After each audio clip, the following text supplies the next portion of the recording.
Hold up, I am on my way, I'm in motion. Let's go to the ocean. Yeah, let's go outside. We can hang out on the beach without freezing. Welcome to Crafty Beach. This is Julie. I made 17 Valentine's Day Dollar Tree DIYs this year, and today I'm recapping them all. Neutral, love letter, and coastal decor. Enjoy! For this DIY, check out this candle I found at Dollar Tree. It's called Candy Strawberry. It's that beautiful light pink glass with the hearts on it. It is a 2-wick candle. And it was $5, but look how beautiful this is. Like, even when the candle's gone, I might make my own candle in it because it's so pretty. Now, I thought we could make it a really fun Valentine's Day stand with a neutral Valentine's Day theme by using a heart sign and one of their candle holders. I thought that candle holder was really interesting. It's like a glass material that's tinted brown, and so I thought that would go great with the neutral color scheme today. For the heart sign, I'm just going to go ahead and remove the little beaded hanger from it. I want to just lay that flat on the candle holder to make a fun tray. And so I just removed the hanger, and while I'm at it, I'm just going to go ahead and remove the staples too. My trick for that is a Cricut weeder and a pair of pliers. Then I thought it would be fun to trim it with some lace. This is some Dollar Tree lace in this ivory color. And I'm going to put this all around the edges of the heart sign. So we'll kind of go over the side so that my tray will look a little bit heftier than just a thinner sign like this. And I love the fact that one side of this is flat, the other side is a little ruffly. And so I'm just going to hot glue that all the way around. I was sure to start at the tip of it so I'll be able to blend it where it starts and stops. And I just did one section here at a time so that my hot glue would not start to set up, and it gave me plenty of time to put this on here. This is such an easy tray to make. I think it turned out so cute. These heart signs are not Valentine's Day. These are just heart signs that I found in the regular crafter square aisle at Dollar Tree, but the candle was with the new Valentine's Day stuff at my store. When I saw that soft blush pink color on that candle, I just knew I had to do something with it. So this is what we're going to do. We're just going to attach the sign to the glass. Since I am gluing glass, I'm going to use a stronger glue, like this Gorilla Glue Clear Grip, and I'm going to put that on the glass to make this a little bit more permanent than just using hot glue. And I'm just going to kind of center that, put that right on there. Now, I always like to use a little hot glue too to get us started and allow the other glue to dry, and I can keep DIYing. So I did just go around the very edge and do a thin bead of hot glue too, just to get us started with that so that I can show you how cute the candle looks on this tray while the glue still sets up. The candle itself is perfection. Candied strawberry. The label looks kind of fancy on it too. So I think I'm just going to go ahead and leave that on there instead of trying to take that off. I don't want to leave any kind of residue on that beautiful pink glass. And our tray is ready. I'm just going to display this right on here. It's a large candle, and so it takes up almost the entire tray. This is how it turned out. It does have a lid to keep the scent in there, but this is what it looks like without a lid. With that beautiful blush pink candle, with that glass, it's so pretty. The fun heart tray. This was so easy to make, as you can see, and it turned out so cute. So keep an eye out for these candles and the little candle holder that I used down below. Both really fun. Let me show you what this candle looks like lit up. It's a 2-wick, which is kind of interesting. A lot of candles are 3-wick, but I think it is so beautiful. Let me show you what the candle looks like lit up on our cute little Valentine's Day tray. I think the lace looks very neutral, but also really romantic there on our little heart-shaped tray. And this is going to be perfect for neutral Valentine's Day. This is what it looks like during the day, and this is what it looks like lit up at night. Super cute. What do you think about this one? Hey guys, if you're enjoying today's video, be sure to hit that like button. Don't forget to subscribe to my channel if you haven't, and I would really appreciate it if you would hype today's video. Now for the next DIY, I found this thrifted sign. I got this for $1 at the thrift store, and it's a really nice size. And so I thought this would be fun to kind of make an oversized love letter and it can be vertical, like, like a sheet of paper that you would write on. So let's just go ahead and remove the tags, clean this sign up, and we are going to paint over it. I do want to paint over everything first with like an ivory to cover up all of the writing and everything on there. And to do that, I'm using one of the Dollar Tree rollers. You really get a lot of stuff in there. I think that's actually a pretty good deal with the paintbrushes and everything. And we're using like an antique parchment here, ivory color acrylic paint, and I wanted to use the roller. I thought it would be really easy to get really good coverage here over all of the red and all of the writing. So I did go over it a couple of coats, and I'm also going to make sure that I get the edges. What I want to do is I want to DIY the aged paper look for a love letter. And I'm going to do a fun technique on this that I've actually never done before. So stay tuned for that for sure. I wanted to make sure that none of that red was coming through. I'm going to distress this a lot to make it look like aged paper. So it doesn't have to be perfect, but I don't want any red and I don't want you to be able to see any writing. So I first started with beige, and I'm just using like a little sponge stencil dauber, and I'm going over basically everything, distressing it with that. I want like a beige color, I want an ivory color, and I want more of a brown color, all working together and looking like a really old piece of paper. So I'm going to use different colors to get there. So this time I can combined the beige and the ivory colors together to get like kind of an in-between color and distressed all over. And then I went in with a little bit of Antique Wax by Waverly, and I'm trying to distress the edges to make them look older, like an old sheet of paper for a love letter. And I just kind of sponged that, mainly focusing around the border of that. And just like with anything you're distressing, you can kind of go back with different colors if you think you go too dark and just distress it again. This was actually pretty fun to do, but I did do like I switched colors here a lot to get that mottled look of the paper that I wanted. I'm going to go in here with some more beige color. I wanted something a little bit darker, and then I added the beige and the Antique Wax by Waverly together to kind of get like another shade that I could distress all over to bring a little bit more color base. And then to brighten it back up, I go in with like more ivory.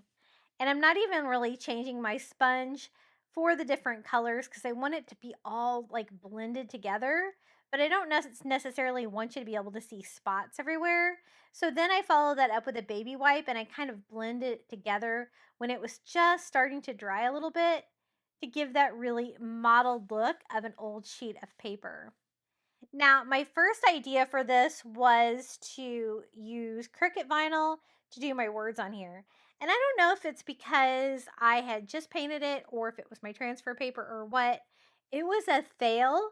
And so I had to find another technique to do this with. And I really love how it turned out. So I just distressed it until I was happy with it. I felt like that I had brightened it up too much and I needed a little bit more dark colors in there. So I went in and gave it, again, a darker border and, a little bit of dark here and there. Now, this is the technique I'm going to do. I printed this out on regular copy paper, but I flipped it so it would be backwards, like a mirror image. And the thinner, the better on the copy paper. And I just printed that out on my Inkjet printer. Now I'm going to try to use Mod Podge to do an image transfer. And I wasn't sure if this was going to work or if I was going to have enough time. But what I did is I went over the entire sheet of paper with a thin coat of Mod Podge. I also added some to the sign itself just to make sure that I had enough for it to stick. And I stuck the whole sheet of paper here on my paper sign. And I am going to make sure it's really on there. I just use a dry paper towel, smooth that out, scrape it even to make sure that it's nice and tight. And I haven't done this technique in like 20 years. I used to do it with laser printer, but I didn't know that you could do it with Inkjet, and so this was kind of an experiment.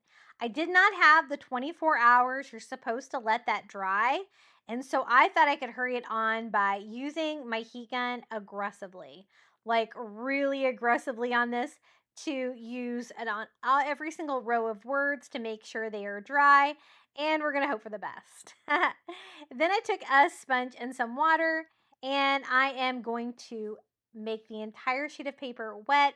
As you can see, the words come through, and I am just sponging that on, just getting it really, really wet.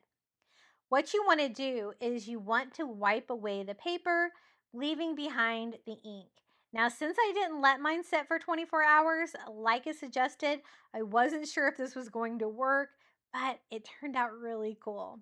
I did black ink, even though I wanted like a dark gray, because I knew that not all of the ink would transfer, and I thought that would work really well. I also did like a little Paris, like little postmark at the bottom, and I put a fun saying on there for Valentine's Day, a little letter.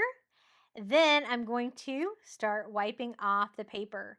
I'm not pressing down hard, but I'm just rubbing it with a regular sponge with the water, taking off like the top coat of paper. Now, if you've ever done this before, you don't want to wipe too hard because you will wipe the words right off. So I'm not really pressing down. I am just wiping over, and see the little pieces of paper coming off everywhere? That is the goal. Some places I can scrub a little harder, like at the bottom here where there wasn't any words. I can take all of that paper off pretty easily by kind of pushing down. But anywhere where there were words, I was very light with this, and just taking it off like one layer at a time. And then I just went over it with a dry paper towel to kind of see where I was at.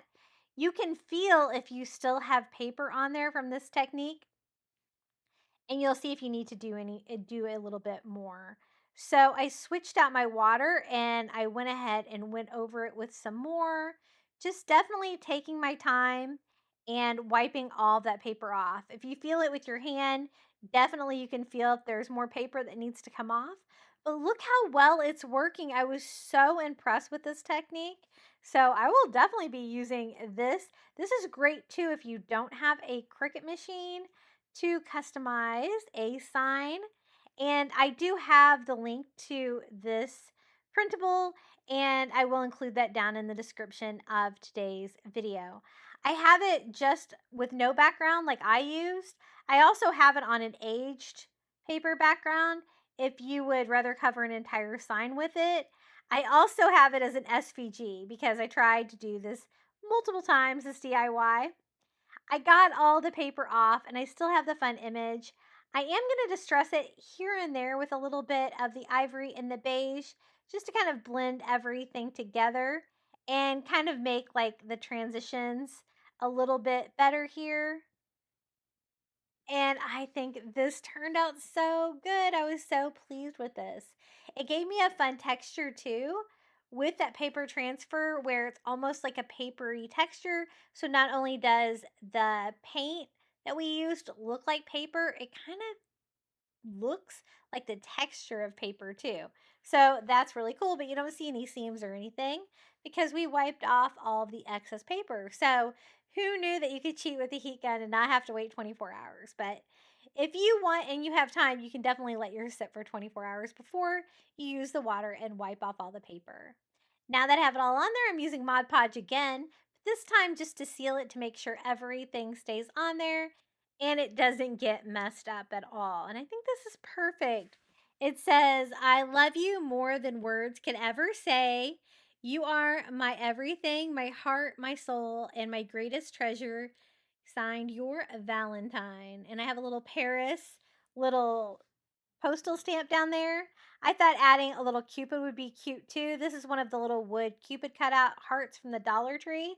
I painted mine a light salmon by mixing the ivory and salmon colors together and made sure I didn't have any excess paint. I can add this right here to the bottom.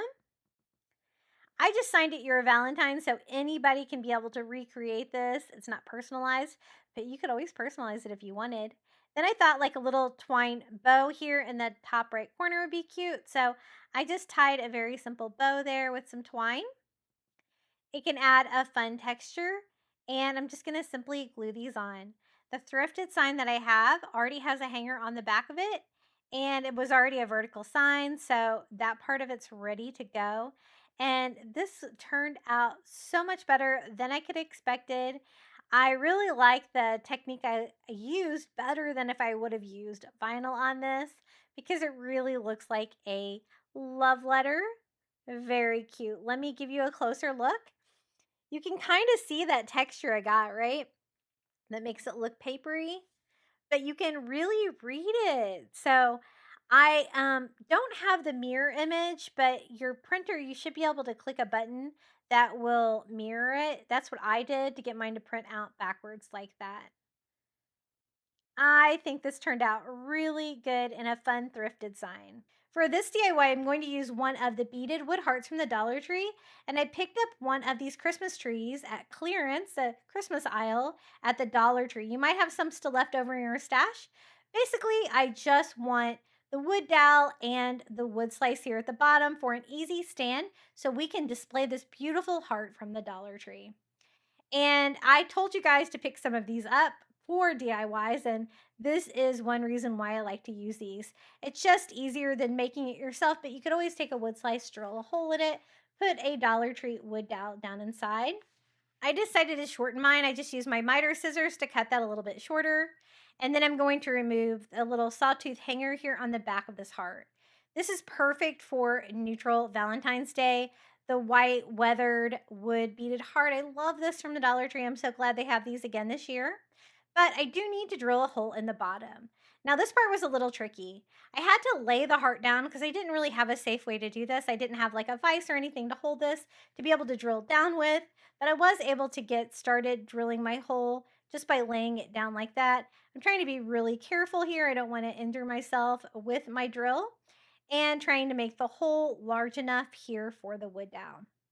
Now, since I was drilling it kind of at an angle, I didn't really get the straight hole in it that I wanted. So I added some hot glue and added my dowel to this. As you can see, it did drill all the way through and it didn't go straight up to the back, it kind of went out the back like that, which made my heart really like tilt forward more than I want. Now you have just enough room on the bottom of this heart to drill a hole, so it is a little bit tricky. I think I can try again though and try to straighten that out a little bit. This time I'm going to try to drill straight all the way up, and it did come through too, but that's okay. I can always go back and cover it with some white paint. So I added some hot glue, glued my stand back in there. This time it worked way better. I got an upright display piece just like I was wanting. So it's definitely tricky to drill a hole in the bottom of the heart to display it like this, but it turned out so cool. It was such a fun way to display it. Now, as you can see, it's already distressed with some of the brown wood coming through the white. I love that. So I just took a piece of sandpaper and I went over it and distressed it even more. It's going to bring out more brown, more distressing. It's going to be perfect colors for my neutral Valentine's Day color scheme. I took some white paint and kind of touched up here where I drilled all the way through the heart. But at least I was able to get the hole straight in there that time, and it worked out so much better. I think it looks so cute. What do you guys think about the little wood bead heart from the Dollar Tree? I've crafted with this before and I always love it. Now for a touch of soft pink, I'm going to use the very light pink sheer ribbon from the Dollar Tree. Very, very subtle. And I am going to just tie a simple ribbon here. I did have a little bit of difficulty with this sheer ribbon trying to get a little tiny bow on here, and I just kind of worked with it until I was able to get it as small as I can. I don't want it to take away from the heart. I just want it to be a fun little accent piece on here. And of course, our little touch of pink that I tried to add to all of today's DIYs. My son is home and he was like, I think the neutral Valentine's Day needs some color. And I'm like, I agree. I'm going to add pink to everything just to give it a little bit of color, but keep it still neutral. So I kind of messed with my bow and trimmed it till I got it exactly the way I wanted it. It would be cute here, but I think I'm going to scoot it up right here at the very bottom of the heart to finish off this DIY. Look how cute this wood heart is from the Dollar Tree. This is like a home decor item at my Dollar Tree, so not necessarily found with Valentine's Day. So be sure to check your stores for it because my stores just got them back in. And if you have any of those little trees from the Dollar Tree, the little plush trees, you can use the base of it to make a simple DIY like this. For this DIY, I have 3 of these little wood plaques. These are like 5x7 wood plaques, and they're actually from Walmart. They're $1.28, so basically the same price as Dollar Tree. I like the fact that they're 5x7 and they're flat. I think they're shaped perfectly to turn them into envelopes for a love letter little shelf sitter. The only thing I had to do was remove the packaging on these. They had these annoying staples in them. And I got these delivered from Walmart. I will try to post a link to these in the description of today's video. And it looks like they're available locally at my store too. So they should be easy to find. And who knew they had like little security things underneath of them? Like honestly, did people steal $1.28 craft supplies? Well, anyway, I'm going to go ahead and clean those all off, and I want to turn these into 3 love letters. Since they're wood, they're going to be nice and sturdy. And then I designed some aged paper, and I will post a link in the description of today's video for this printable. I printed it as big as I could on my printer, and I just printed it out on a regular paper. And I thought it would be an easy way to do aged paper just by printing it, right? I'm going to start here and make the left side of the envelope here by having a corner go to the middle, attach that with hot glue, and wrap this around. I figured I was going to need 2 sheets of the aged paper per envelope because I'm going to need one to cover this side and then one will cover basically all the other sides. So I just cut it down to size and glued this over. Now, the rest of them I kind of wrap a little bit more like a present. It kind of covers the corners a little bit better. This was my first one though. I got better as I went. So I took that same piece of paper in another corner and brought that over for the right side, wrap that around, just cutting off the excess material, but I definitely want enough to be able to wrap around the sides and clean that up a little bit. And we're going to wrap this one around and hot glue this too. I have so many fun ways of doing aged paper in today's video, all kinds of ideas that I could think of. Now for the bottom of the envelope, I don't really have a point that works, but I have enough scrap paper where I can cut like a little triangular shape here. And I'm going to overlap those, forming the bottom of my envelope. And then I'm going to glue it down here too, just to make sure that stays in place. And we're going to simply wrap that around too. Now the top flap I'm going to do on the same sheet that I do the other side on. So I think that will work. I wrapped that around, trimmed off the excess material, and hot glued this one down as well. My idea with this is I wanted to do a fun shelf sitter that was heavy duty, permanent, and it looks like a stack of love letters tied together. So that's what I'm going for with this one. If you can't find these Walmart 5x7 signs, really, I think you could use just about anything. I just thought these were the perfect size. You could even probably use some heavy duty cardboard cut down to size. Again, they're a little bit larger than 5x7, but pretty close to that. I make the flap and then kind of draw out the envelope. I have just about enough. I'm going to cut it a little bit smaller, and because I had the overlap from the other side like that, and I don't want you to be able to see the seams on the side when it's displayed. So I'm going to hot glue this side down, and then we're going to attach the flap. This is the top of the envelope, and we have a little wooden envelope. Very fun. It looks like it's really packed with a love letter, right? It's nice and thick. And we're going to do the same thing for this one. I think I built all of my envelopes a little bit differently. I think this was my best one. But again, just a corner, and I just attached that with hot glue. You could probably use a different kind of glue for that, but I really only wanted parts of the envelope like attached to the wood. I wanted it to look, very three-dimensional. That's what I was like, I really should kind of not cut these corners off and just like kind of wrap it like a present. That way you won't be able to see any of the wood on the corners in the final project. So that's what I did for the rest of the envelopes. And again, just overlapping that just like so. And we're going to continue that on. I love this design that I did with the H paper. I think it looks really old and vintage, which is the theme of today's video. I have so many fun love letter DIYs. I thought since these were all flat signs, I could put them together kind of like an accordion, like opening up a little bit, but also like a stack of love letters. The reason I want them to open up at the bottom is so they will be kind of freestanding, and it actually worked out really well. Again, we're going to take the top piece. This takes an entire piece to do one side and to do that flap. It does kind of get cut off there on that one corner, but you are cutting it a little bit shorter than that because you have the overlap from the other side. But these were actually pretty fun to make. They are pretty large, which is one reason why they took 2 sheets of paper per. So I printed out 6 of these. They're all the same of the aged paper. And again, just regular copy paper. And I tried to find as many creative ways as I could for aged paper today. You know, you could always age your paper if you wanted to just use some plain paper as well. But I thought this would be a time saver for sure, just printing it out, making it look old, right? Again, plenty of paper on that one sheet to do all 3 corners of that envelope. And then this is our last sheet. I find it easier just to have the point down first and then kind of sketch out what you need for the other side of the envelope. Okay, we have these all put together. We have our 3 wooden little envelopes that are wrapped with paper, and I want them to stack them like that. That's what I mean. One going straight down, and then one going out to the front, one going to the back. That way they will stand up on their own. I'm going to go ahead and start attaching them with hot glue here, the first 2. And then I'm going to glue this one onto the back.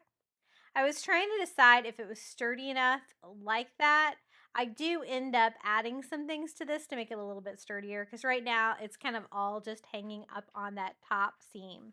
Now let's wrap it with twine to make it look like a bundle of love letters. I just wrap the twine all the way around and tie it with a knot. And I want to wrap that around like 2 times this way and like 2 times the other way. So I just wrap this around. I'm going to leave enough to be able to tie this here to the back. And we will have them kind of tied together in the front, but I'm going to hide those knots on the back of it. That's when I thought that it was not quite sturdy enough and I probably should reinforce it before I go any further. So I'm going to do that with some wood Jenga blocks. These are the perfect size. I can kind of hide them inside. So I hot glue one right there in the middle, and I'm going to hot glue the next envelope to it. And these are great spacers. I think that these will work really well. It made it so much more stable, and they're kind of tucked away in there. You're not going to be able to see them at all. So I went ahead and did 2. One in each gap there between the envelopes. Now for the rest of the twine, we're going to have that wrapped around twice going vertical as well. Again, I tied it on the back, wrapped it around 2 times, and then tied that off. I want them to look like a bundle of old love letters, and I think it's definitely giving that feel. I love the size of this. It is perfect now that I made it really sturdy. I love it. Now that I have them all bundled together like that, that's what I was going for. I just want to add a little bit of decor to that and tie everything off. And I did hot glue the little knot there in the back just to make sure that my twine doesn't move around. It kind of stays in place. And we're going to decorate the front of it just a little bit.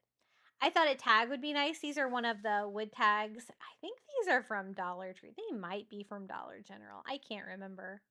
The package didn't say, but they're just little wood tags, and I'm going to paint them like a salmon color. And then I kind of remembered I wanted to do more of a light salmon. I want this to be like a more of a neutral color scheme, and the light salmon I think is going to be a little bit lighter, more romantic, and I'm going to use that in today's DIYs a lot. So I did paint it salmon first, and then I remembered, and so I added some ivory to this to make it a lot softer, and I think that looks really pretty and romantic. Maybe a little bit more pink. Yeah, that is the perfect shade that I was going for.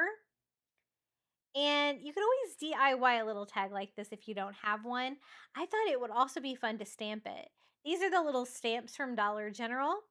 And we're going to spell out the word love. I'm just using some Dollar Tree ink here. And I'm going to simply stamp love. I kind of like the imperfect nature. I'm trying to line them up the best that I can, but they end up kind of imperfect, but it kind of goes with the theme. I thought that would be really cute. So again, we're just stamping the word love onto the tag. And I did pretty good. One had a little bit of the edge on it, but I was able to clean that up pretty easily with a baby wipe. And there's our little love tag. I think that's going to look really cute tied to the front of our bundle of love letters. So I'm going to take some more twine, plenty, so that I can also tie this off and be able to tie a bow as well. So I just tie that off so all the strings are tied together there in the middle. I'm going to string my little love tag. I thought it was too big at first, but I think it's perfect.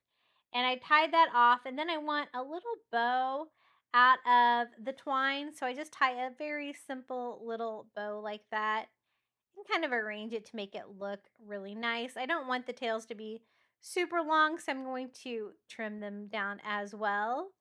This was such a fun DIY to make. I think it turned out really cute. What do you guys think about this one? Our little love letter. And again, I'm using the wood signs from Walmart. They were $1.28 a piece. And I think it turned out really cute. It's super sturdy. And I had to make my own envelopes a lot today. I noticed that a lot of stores don't carry this traditional shape of envelope anymore. They all had straight tops and they're all like adhesive. Like I couldn't find any at Walmart. I couldn't find any at even Dollar Tree. Dollar Tree did have some, but they were like the security envelopes with like the blue on the inside. And I didn't really want to do that for any of my DIYs. But I did find one at the Dollar Tree. You'll see later. For this DIY, I wanted to do a braided heart wreath. So we're going to start with one of the heart-shaped rings from the Dollar Tree. They come in a 3-pack like this, and I'm going to try to use the larger one. Now, I wanted to do a woven rope, like a braided rope, and not just with 3, we are going to use 6 packages of rope, and we're going to do actually 6 pieces of rope and braid it. Now, this is a technique that I hadn't tried before. I was a little bit scared by trying to braid 6 pieces of rope, but I will take you through the steps, and it was totally worth it. But give yourself some time for sure. It took me about 45 minutes to braid this entire rope. These are the 9.5-foot ropes from the Dollar Tree, the thinner one. And I'm going to take 2 and clamp it down. These clamps from the Dollar Tree, the large ones are perfect for 2 of these. And I'm going to clamp it to a board because I need something to hold it down so I can kind of pull and tug on it because I want to be braiding it, right? I'm going to put the next 2 right next to it, continuing that on, and then finish it off with the other 2 ropes here so I have all 6 of these. Now, I had to go online and learn this braiding technique, and I'm going to try to share it with you. I have all 6 pieces of rope. The first thing you're going to do is split it into 3 and 3. So you have 3 for your right hand, 3 for your left hand, right? You want to try to keep them flat and in order. That is important. Now, let's zoom in. For the first one, we're going to go right, under, and then over. And that's all we're going to do on the right side. That's always what we're going to do on the right side. Now on the left side, instead of going under, we're going to go over. So we go over with the outer one, and then under, and then over the one from the other side, pulling that over to this side. So now we still have 3 on each side, just different ones, right? So let me show you that again. We're going to take the right one, and we're going to go under, over on this side, always under on the right. And then on the left side, we are going to go over. So we go over, under, and then over the one from the other side that's right next to it, right? And then kind of pull it tight like that. We're going to repeat that same braid pattern all the way down the 9.5-foot of rope. Now, once you get a hang of it, it does go faster, but I definitely took my time because I didn't want to mess up the pattern. I always went under, over on the right, and then I would switch to the left. And you can kind of tell when something's not quite right. It should go over. And so like I had 2 pieces that were a little bit messed up there to keep that pattern going. and you kind of get the feel for the rope because you're pinching it with one hand and working on the other side. So sometimes you get the ropes out of order a little bit, but it's easy enough to know because if you're going around it the like same direction that the like it is, like it doesn't really work that way. So I braided it a little bit, then I was able to, wind it around the board. I probably should have started it farther down. I didn't realize how much I was going to have here braiding this pattern because we're going to do that same exact pattern all the way down the 9.5 foot of rope. Now, I wanted to have extra because I have another plan for the braided rope, but I really didn't need any more. So 6 packages of rope for this really nice sized Valentine's Day wreath, I think is pretty good deal. So I just keep braiding, trying to keep my pattern, always holding it. Now, one thing you will notice, especially when you're using like a long piece of rope like this, when you're braiding, now the tails of that is hanging all the way down to the ground, right? They are going to get tangled and braid themselves too because you're doing all of these crazy things with the rope above it. So from time to time, you will have to take a break. I had to take a break here and unwind the rest of the rope at the bottom so it was all free flowing again. And I had to do that probably like 3 times throughout this process to be able to make it, easier to do. Once the rope gets shorter, it gets to be, of course, a lot easier to do because this rope is really long to braid. I did feel that I got the hang of it, but I did actually say to myself, under, over, and then on the other side, over, under, over every single time I did it so I didn't mess up the pattern. I was like, if I get this whole thing braided and like one part of it looks funky, then I'm going to be upset, but no problems with that. Now, as you can see, I'm using the board to wrap it around. That way I can show the braid, but I also have some way to store the braid as I am making it. And again, I have something heavy holding the braid in place. So this actually worked really well for me. Other things you can do is, attach it to something really heavy. You could try knotting the end, but I didn't want to waste any of the rope. That's one reason why I used the clamps, and it actually worked out pretty well. I had to straighten my rope again right there. So I can make it around like maybe 2 times, and I had to straighten my rope each time. But isn't this pattern of the braid beautiful? I love it. It is a flat braid, so it's going to be perfect for a wreath. And it is definitely like one of the craziest braid patterns that I've done here on my channel, but I absolutely love how it turned out. So I wasn't sure how much I was going to need, so I went ahead and kept braiding until I got all the way to the very end of the rope. It took me, again, about 45 minutes of just braiding. So get comfortable, turn on a Crafty Beach YouTube video or a good song and braid away. I thought this project was really fun. I was definitely intimidated by the braid, but I'm really glad that I did it. And as you can see, we are all the way to the end of the rope. I barely had enough room on that board, right? I braided it as far as I could, and then I'm going to try to tie it off here at the end. Again, I didn't want to waste any of my braid, so I didn't want to do any kind of knots or anything like that. I'm just going to take some twine, tie that around there as tightly as I can, right where the braid ends, and then I'm going to simply wrap that with twine. So I just wrapped it tightly around enough to secure it with the twine and kind of knotted that on itself and attached it with some hot glue here to seal it. That will keep my braid from unwinding. So really important step to, end your braid like that. Now, cutting the rope can be like sawing through them. You're going to want some really sharp scissors or some heavy duty scissors for sure to cut that, but that should be easy enough to hide on my wreath, that like kind of an ending on the rope. And let's go ahead and unwind this. I do want to do the same thing here to the top where I have it clamped. So again, I tied it with some twine as tight as I can get it, and then I'm going to simply wrap that around. I went ahead and removed the clamps and did the same thing I did here on the other side. And it's really important to leave those plastic little tape tips on the end of your rope when you're braiding, because otherwise you will have tons of frayed rope. It's really important to keep that on there, especially on the other end where we were braiding everything. So now I can go ahead and cut all of those off, and I just cut off every rope. I find it easier to cut one rope at a time for sure. And we have it. We have a giant piece of rope here for this heart wreath.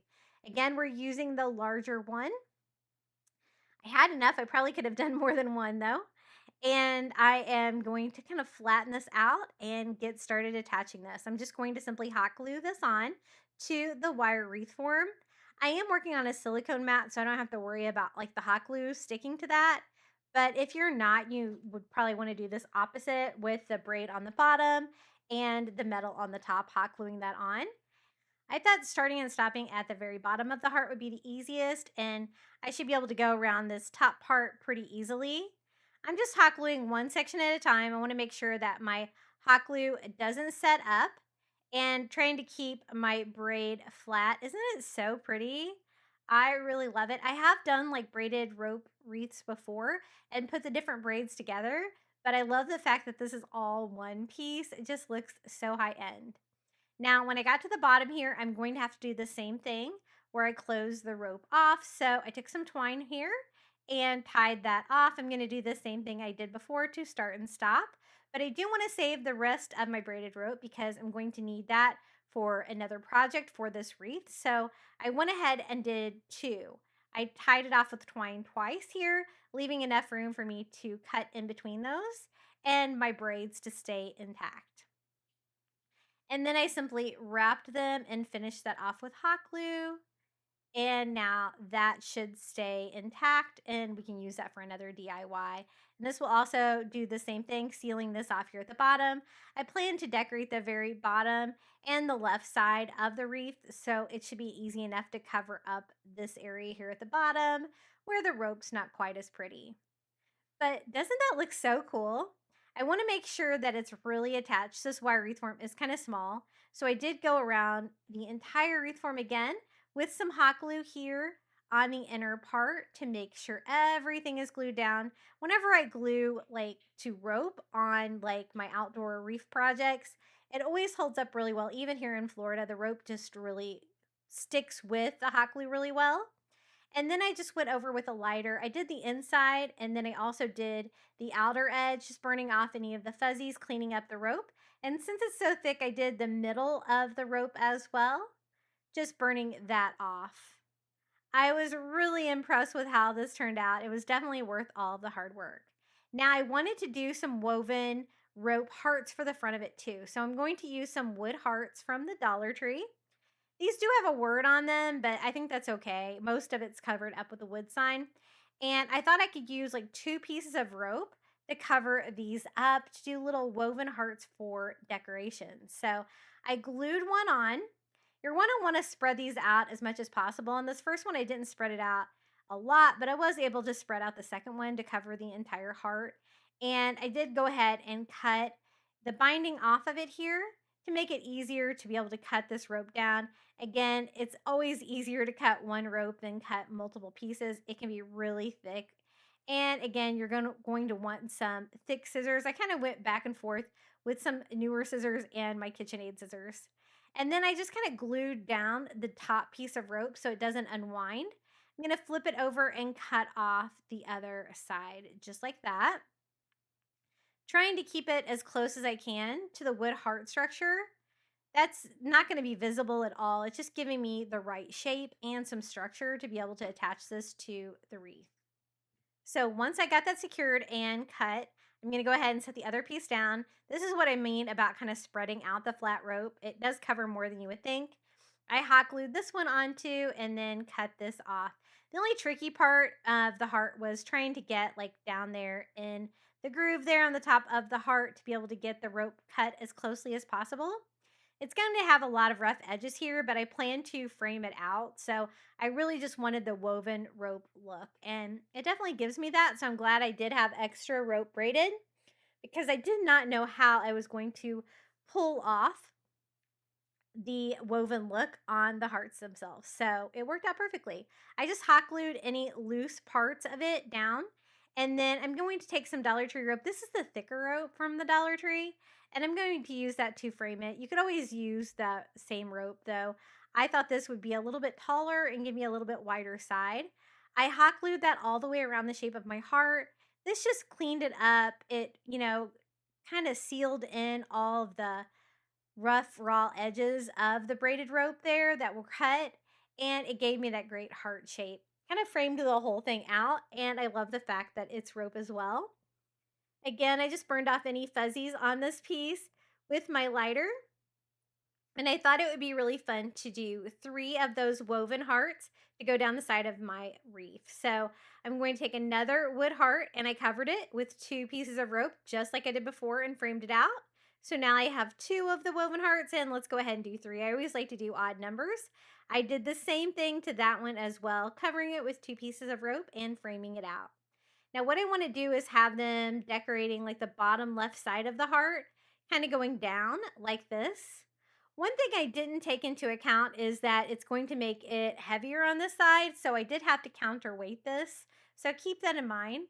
If I would have just used rope and not the wood, maybe it wouldn't have been quite as heavy, but it was definitely heavier on this side. But I wanted all of my decoration on this side. So I'm just hot gluing those onto the rope going up here, just kind of seeing where it's going to interact with the heart and putting the hot glue right there in the right spot and gluing that down. Kind of cascading down the side, but leaving room in between for fun things like starfish and seashells. I got these little starfish on Temu. They're almost the right color, but I wanted them to be a little bit more of a bluish green. So I painted mine with this Cloudless by Apple Barrel color. And now they're exactly what I was looking for. And then I want some greenery, and I love this greenery. This is from the Shore Living line. As you can see, I'm almost completely out of it since I didn't have Shore Living last year at Dollar Tree. But I thought these would be perfect because they almost have a little bit of a blue tinge to them, and they definitely look coastal. This was also Shore Living, but kind of a different kind of greenery. I thought the 2 of them together would pair really well, and so I'm just pulling those off, and I'm going to attach those like as decor underneath the seashells and starfish. So I'm going to start right there at the tip of the heart where I did need to cover up where the rope was tied off. And I'm going to glue a couple pieces here, 1 blue, 1 green for a little bit of variety. And then I'm going to attach that little starfish there. These look like real starfish, but they're not. But I love all of the texture on them. And again, I got those on Temu. And then I'm going to build that out a little bit more here to the side, but really this is all that's going to be on the right side of the wreath. I did the same greenery, this time kind of switching up which one was on top and bottom, and then we can add the seashell. This is just a seashell that I found from the beach. I thought it was the perfect size. And I also want to add greenery and shells in between the hearts to give this a coastal feel. Now, if you didn't want to do coastal, you could go another direction and just decorate it with like a pink ribbon or something like that, something really simple. That would work as well. And I just glued greenery and shells here on the way up. I tried to use different seashells. I really need to make a trip to Sanibel soon. That's where I get tons of my shell stash from. And I haven't been there since at least last year. And so I'm going to go ahead and attach more greenery here to the top. Not a lot, just a little bit. And attach the other starfish up here. I thought 2 would be plenty. And then I also wanted to do another shell there. I needed a little bit more greenery.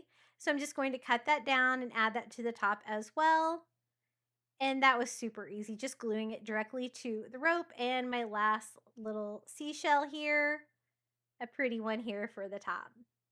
I think that looks so coastal. I do have 1 piece of greenery left, and I only used 1 on this one, so I went ahead and attached it here between these 2 hearts. And I think it's looking really fun and coastal. Now for the bow, I didn't want to do anything that was going to take away from the great woven rope heart. So I wanted something that you could kind of see through. I'm using this mesh ribbon that I got on Amazon, and I thought this would be perfect for a bow. So I'm just going to pinch a tail, do a very simple bow with 1 loop on each side, and then I need a tail for the other side. So I just cut that down here a little bit longer than I'm going to need. And I'm going to simply tie that off with some twine. I'm not going to use a zip tie or anything like that. The great thing about this, you don't have to twist it or anything like that. It's the same on both sides. So I just tied that off, trying to make sure that both sides of my bow were fairly even here before I pulled it too tight. Then I double tied it here on the back. I made sure this twine was large enough to be able to tie it to the wreath form, but also to use it as a hanger for the wreath. So I'm going to put it right here in the center of the heart. And again, I'm going to tie that off there first by double tying it, and then I just tied a little knot here at the top for the hanger. I think it's looking so cute and coastal. What do you guys think about my rope wreath so far? I'm going to try to even up my tails here a little bit. I don't want it to be too long. I think that's perfect for my bow. Then I thought it just a few more seashells. I have some of these little tiny seashells from the Dollar Tree. I'm going to add those, a couple places here that I thought maybe I could add like maybe one more shell to carry on that coastal feel. And I think that looks really cute. Now, I thought it was done, but then I kind of tested it and I noticed it was definitely one-sided, weighted on one side. So we're going to have to weight on the other side. What I'm going to use for that is fishing weights. These are great for when you have an uneven wreath. It happens sometimes. You can hide these inside. Now, since this is a flat wreath and I can't really hide them inside, what I'm doing is hot gluing them inside the rope here on the back. This is going to weight it down. You're not going to be able to see it from the front. Now, if I were to sell this wreath or something like that, I probably would go over and cover that with a little bit of burlap so you wouldn't be able to see the weights in there. But this is my own personal wreath, so I don't really care that it's going to have some weights on the back. But I definitely had to add a lot of the fishing weights here to the back to get it to hang even. And now it is level. I think it's perfect. And here it is, my 6-strand woven rope heart wreath for Valentine's Day. Isn't it so pretty? I haven't hung it on my front door yet because I keep wanting to look at it. It's so pretty. I might want it inside my house. I absolutely love the braided rope. It turned out exactly how I wanted. For this DIY, I wanted to make a Valentine's Day tree. So I went to my yard and I tried to find an old stick, something that had a lot of branches, because I want to make a fun heart tree with this. It's got a pretty straight stick here, but it's a little too long. So I'm just going to go ahead and break that. And we're going to display it here in this gorgeous pink bottle that I found from the Dollar Tree. Even though I'm doing a neutral Valentine's Day color scheme, I tried to mix in a little bit of blush pink that is also neutral. And as long as you're avoiding like the bright pinks and the reds, I thought this would make everything a little bit more colorful. So the first thing I'm going to do is fill the little pink glass bottle up with sand.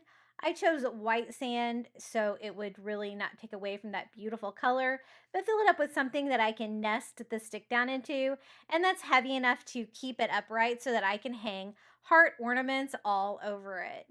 And I went ahead and put the branch in there and then filled it all the way to the top. I thought I needed it to make this sturdy, and I filled it all the way to the top with the sand. They have some beautiful pink glass bottles from the Dollar Tree, so be sure to look for those at your store. All of the items I used today were regular Dollar Tree items, not specifically Valentine's Day. And we're going to make the ornaments from the little chalkboard tags from the Crafter Square. I like the fact that they already have a hole drilled into them, and I'm going to cover them with neutral fabrics. Like this burlap bag. This is the faux burlap bag from the Dollar Tree. You could also use real burlap. The great thing about this is that I don't have to worry about it fraying.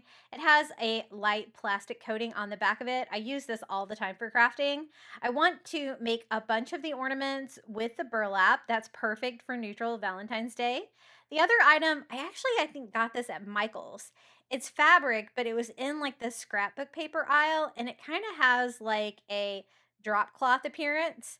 I thought it was nice and thick, and the color was very neutral. I wanted a lot of like tans, textures, and ivory in today's DIY. So I'm just going to use the little chalkboard tag for reference.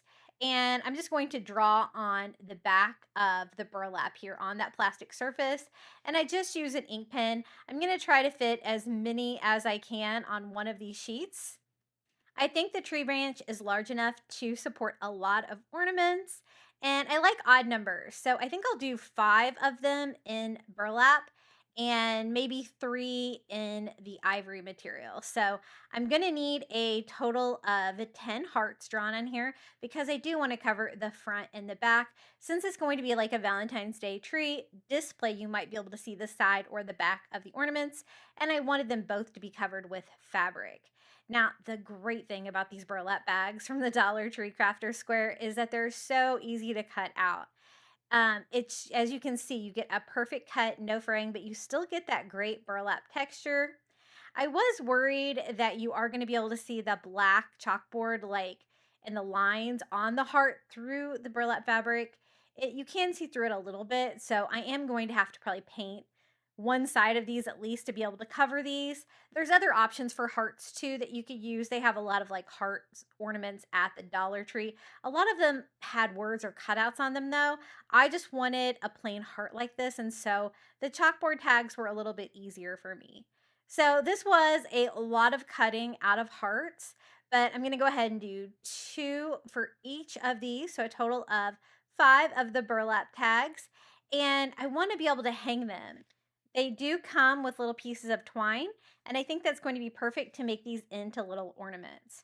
When I first thought about doing burlap hearts, I thought about stuffing them with like maybe a little polyfill or cotton balls, but I ended up wanting more of a flat design. And so I'm just going to glue them directly onto the wood tags. It's going to make them nice and sturdy and lots of texture, but more flat. But you could totally stuff them if you wanted. You're just going to have to cut your hearts a little bit bigger for sure. Now, this material is really interesting. Again, I think it's more like a drop cloth material. It didn't really say on it what it was, but I was interested in it because I thought it would be great for crafting. And we're going to do a total of 3 of these hearts, so I need to cut out a total of 6 of these. And then we can cover those, hang them all over the Valentine's Day tree, and it turned out so cute. I've done versions of trees like this for like Halloween, fall, stuff like that. But I thought this was a really fun idea for a neutral Valentine's Day DIY. So I just went ahead and cut all of those out. Again, lots of preparation on this, but otherwise it was a really easy DIY. So let's go ahead and get these wood tags ready. The wood side is perfect. It's this side that worried me that you were going to be able to see that it was a little bit darker or might be able to see the little stitching lines on there. And so I'm just going to mask that with like one coat of white acrylic paint. I'm not trying to go for full coverage or anything like that. I just wanted to try to make that black a lot more neutral so it won't show through the fabric. Then once I get them painted, I am going to Mod Podge the fabric on. So I'm just going to flip it over here, add quite a bit of Mod Podge. I want to make sure that this is completely stuck on there and that I won't have any like bubbling or anything like that with the material. And again, the burlap side up, I'm just going to glue the hearts onto all of these. I do need a total of 5. So I'm going to do 5 of this one. And then the other ones are going to be the ivory fabric. Now, there's lots of options you could use for the ivory fabric. I was looking for something that wasn't specifically tan, but if you were just going to use burlap, you could use like a white burlap. That would be really good too, or like some kind of an ivory burlap. It does come in different colors sometimes, so that is an option. And that's probably what I would have used if I didn't use the faux burlap. But I wanted them to be a little bit different with their textures. And now that I have them all covered with fabric on one side, I just flipped them over and Mod Podged the rest of these really easy. I used a little sponge brush to make sure I get good coverage. Those are my absolute favorite to craft with. I've actually started buying those in bulk on Amazon. I think they're a little bit cheaper than they are at the Dollar Tree now. And then I went ahead and covered my ivory ones here too. And I think that's going to be plenty of ornaments for this tree. Now, I chose these ornaments because they were just solid hearts, but also because they had holes in them already. So I'm just going to take a large needle. This is like one of those like upholstery needles, but it is large enough to be able to string twine through. And I did that so I could easily put that through and just tied off my first ornament. We're going to go through and do the same thing here on all 8 of the ornaments. I just strung the twine through, tied them in a simple knot here at the top, and the needle worked perfectly for this. I don't know how else I would have been able to get that through there so well, especially through the fabrics. Now, to put these on the tree, let me switch cameras so that you can see a little bit better here. I'm just going to alternate. So I'm going to alternate like the little burlap ones, the little ivory fabric ones, and just kind of hang them all over. You can make this, like this is kind of a medium-sized project. You can make it larger or smaller, depending on like what branch you're going to use or what you can find. I always crack myself up out looking for sticks. We have only palm trees in our yard, but sometimes my neighbor's tree drops little branches into the very back of my yard. So I had to go out and look for those. And this is how it turned out. My little neutral Valentine's Day heart tree. So many fun textures on this with an actual tree branch and the different fabrics and burlaps, but also a little touch of pink there for Valentine's Day with that beautiful glass jar for the base. Really cute, and this would go with just about any decor. Now, I really love the heart tree, but I thought it needed a tray or a base, something to display it on. These are the like 5-inch wood circles from Michaels. They're only like $1.49, so pretty much Dollar Tree pricing, but it's a little bit chunkier and larger than the one from the Dollar Tree. So I just went ahead and removed the tag, and I want to cover it with this seagrass or like raffia material. I'm going to use one of the woven chargers from Dollar General and some wood beads for the feet. We're going to do a little DIY tray. Now I am going to cover the top of it with that great charger material, but I wanted to go ahead and stain the sides of it. I didn't want it to be a super dark stain though, so I took mostly water, a little bit of Antique Wax by Waverly, and stained that. I don't really need to stain the top and the bottom of it, but since it's so liquidy, it kind of dripped, so I just went ahead and did that. And then I went ahead and added a little ivory paint with some Antique Wax by Waverly to try to weather these little wood beads from the Dollar Tree for feet. I thought if I distressed them with that, I could get something with the neutral Valentine's Day color scheme that would go better with the tray. I ended up not using them. I didn't really like the way that they turned out, but I did try to lighten them up a little bit here with some paint. The woven charger is a pretty generic product that you can find at a lot of stores. I got those half price at Dollar General, so I think I got them for like $1.50 a piece, so a really good deal for this material. Now, I really only want the center part of it to cover the tray because I only need it to be that large, but I really can't waste this like crafting material.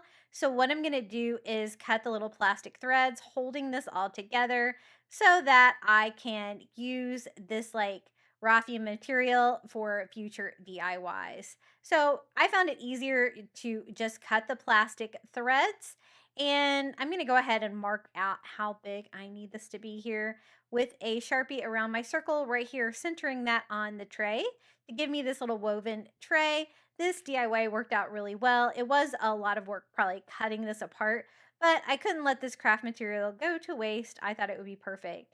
Some things like the Dollar Tree ones, you can just pull on the plastic string.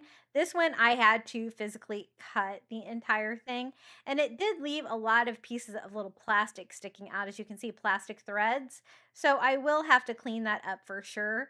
I'm trying to get this to the right size, but also trying to keep like one piece going around the edges of this. And I think I've about got it to size. I may have cut it even a little too short. So I have a little piece there I can add back on it. These are the little plastic strings that I was talking about. Not super great and kind of difficult to trim off, but I did start with trimming it, and I can always try to burn those off too. I'm going to attach the little woven placemat here with some hot glue where I can have it shorter here on one side so I can continue that piece on. You won't really be able to tell. I'm just going to glue that as that one piece continued to get that perfect circular shape there for the center of the charger. Again, once I got it on there, I tried to trim it a little bit, but I think I'm going to have to burn a lot of those off because those little plastic thread pieces sticking out were really bothering me. Otherwise, the material looks great. I thought it would be cute to add one of these little wood bead garlands from the Dollar Tree too, the ones that are like a circle with just a tassel on the end. and I brought out my lighter to see if I could burn those little plastic pieces off, and that did work. I mean, they don't burn quite as easily if it would have been just string material, but I was able to clean that up. Now, I let the paint dry on these wood beads and I just did not like them. They were too dark before. Now they just kind of look weird, distressed. So I'm just going to use wood beads. These are the cube wood beads from the Dollar Tree and the wood bead garland. And I'm just going to take those off and glue 4 of these on for little tray feet here. And I like the natural wood that's going to go great with the neutral Valentine's Day color scheme today. Sure to glue them like holes down like that so you won't be able to see any weird holes in those from the front or the sides. Now I'm going to go in there and try to clean this up a little bit more.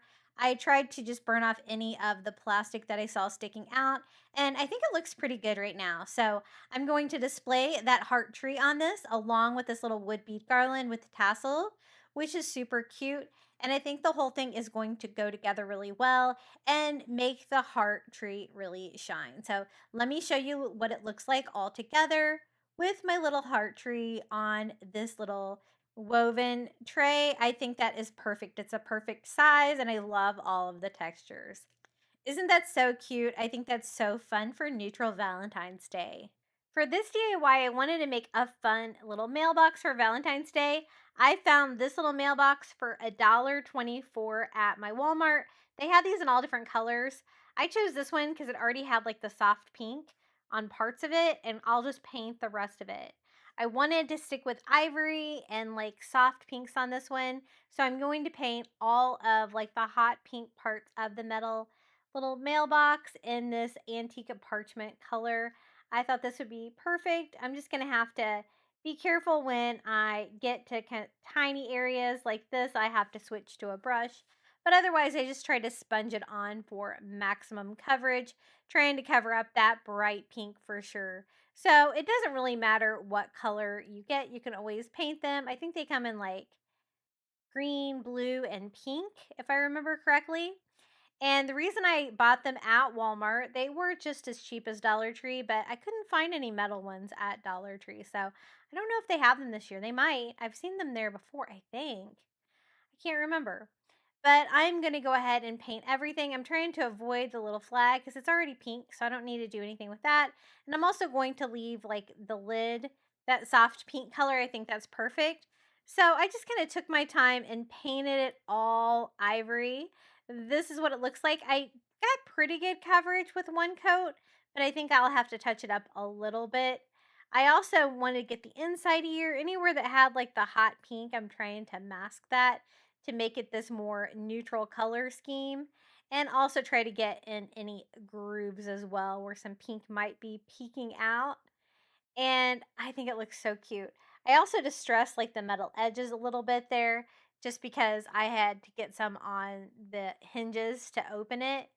And then I just went over it with another coat, not everywhere, just anywhere that I noticed like a little bit of that pink color showing through. I just want a nice neutral mailbox. And I think I'll make a stand for this too. I think that will be really cute for Valentine's Day. Now I do want to put a word on the side of it. I used my Cricut and cut this out of gold vinyl. I think gold or brown would probably be the best for this. And I have it saying love notes. And I will include the SVG for this if you would like to recreate down in the description of today's video. We're going to use some paper transfer paper and transfer this over. I think the gold looks really good, and I sized it specifically to go on the side of this. So I'm going to have it on the same side as the flag. I think that's going to be the cutest side of the mailbox. And just simply apply that. And if you don't have a Cricut, you can always use a paint pen and freehand that on. I don't think it would be too hard. Just love notes in cursive. I sealed mine with a little bit of matte finish Mod Podge just right there to make sure that it stays stuck to that metal mailbox that's painted. Now for this stand, I'm going to create it with one of these wooden hearts from the Dollar Tree and one of the Dollar Tree wood plungers for the dowel. So I'm just going to cut this off. I'm going to cut it twice so I get 2 flat edges. And I'm going to use the wood heart as the base. And I'm going to leave them just natural wood. I think that they go really nicely together. And I think that looks fun and neutral for Valentine's Day. These wood hearts are really cute. They are a little rough, so I did have to do a little bit of sanding on that. But I'm just going to leave it as is. And I'm going to try to glue everything together just to make it a little bit easier. For the wood, I used Gorilla Glue hot glue here to attach this. This seemed to work pretty well.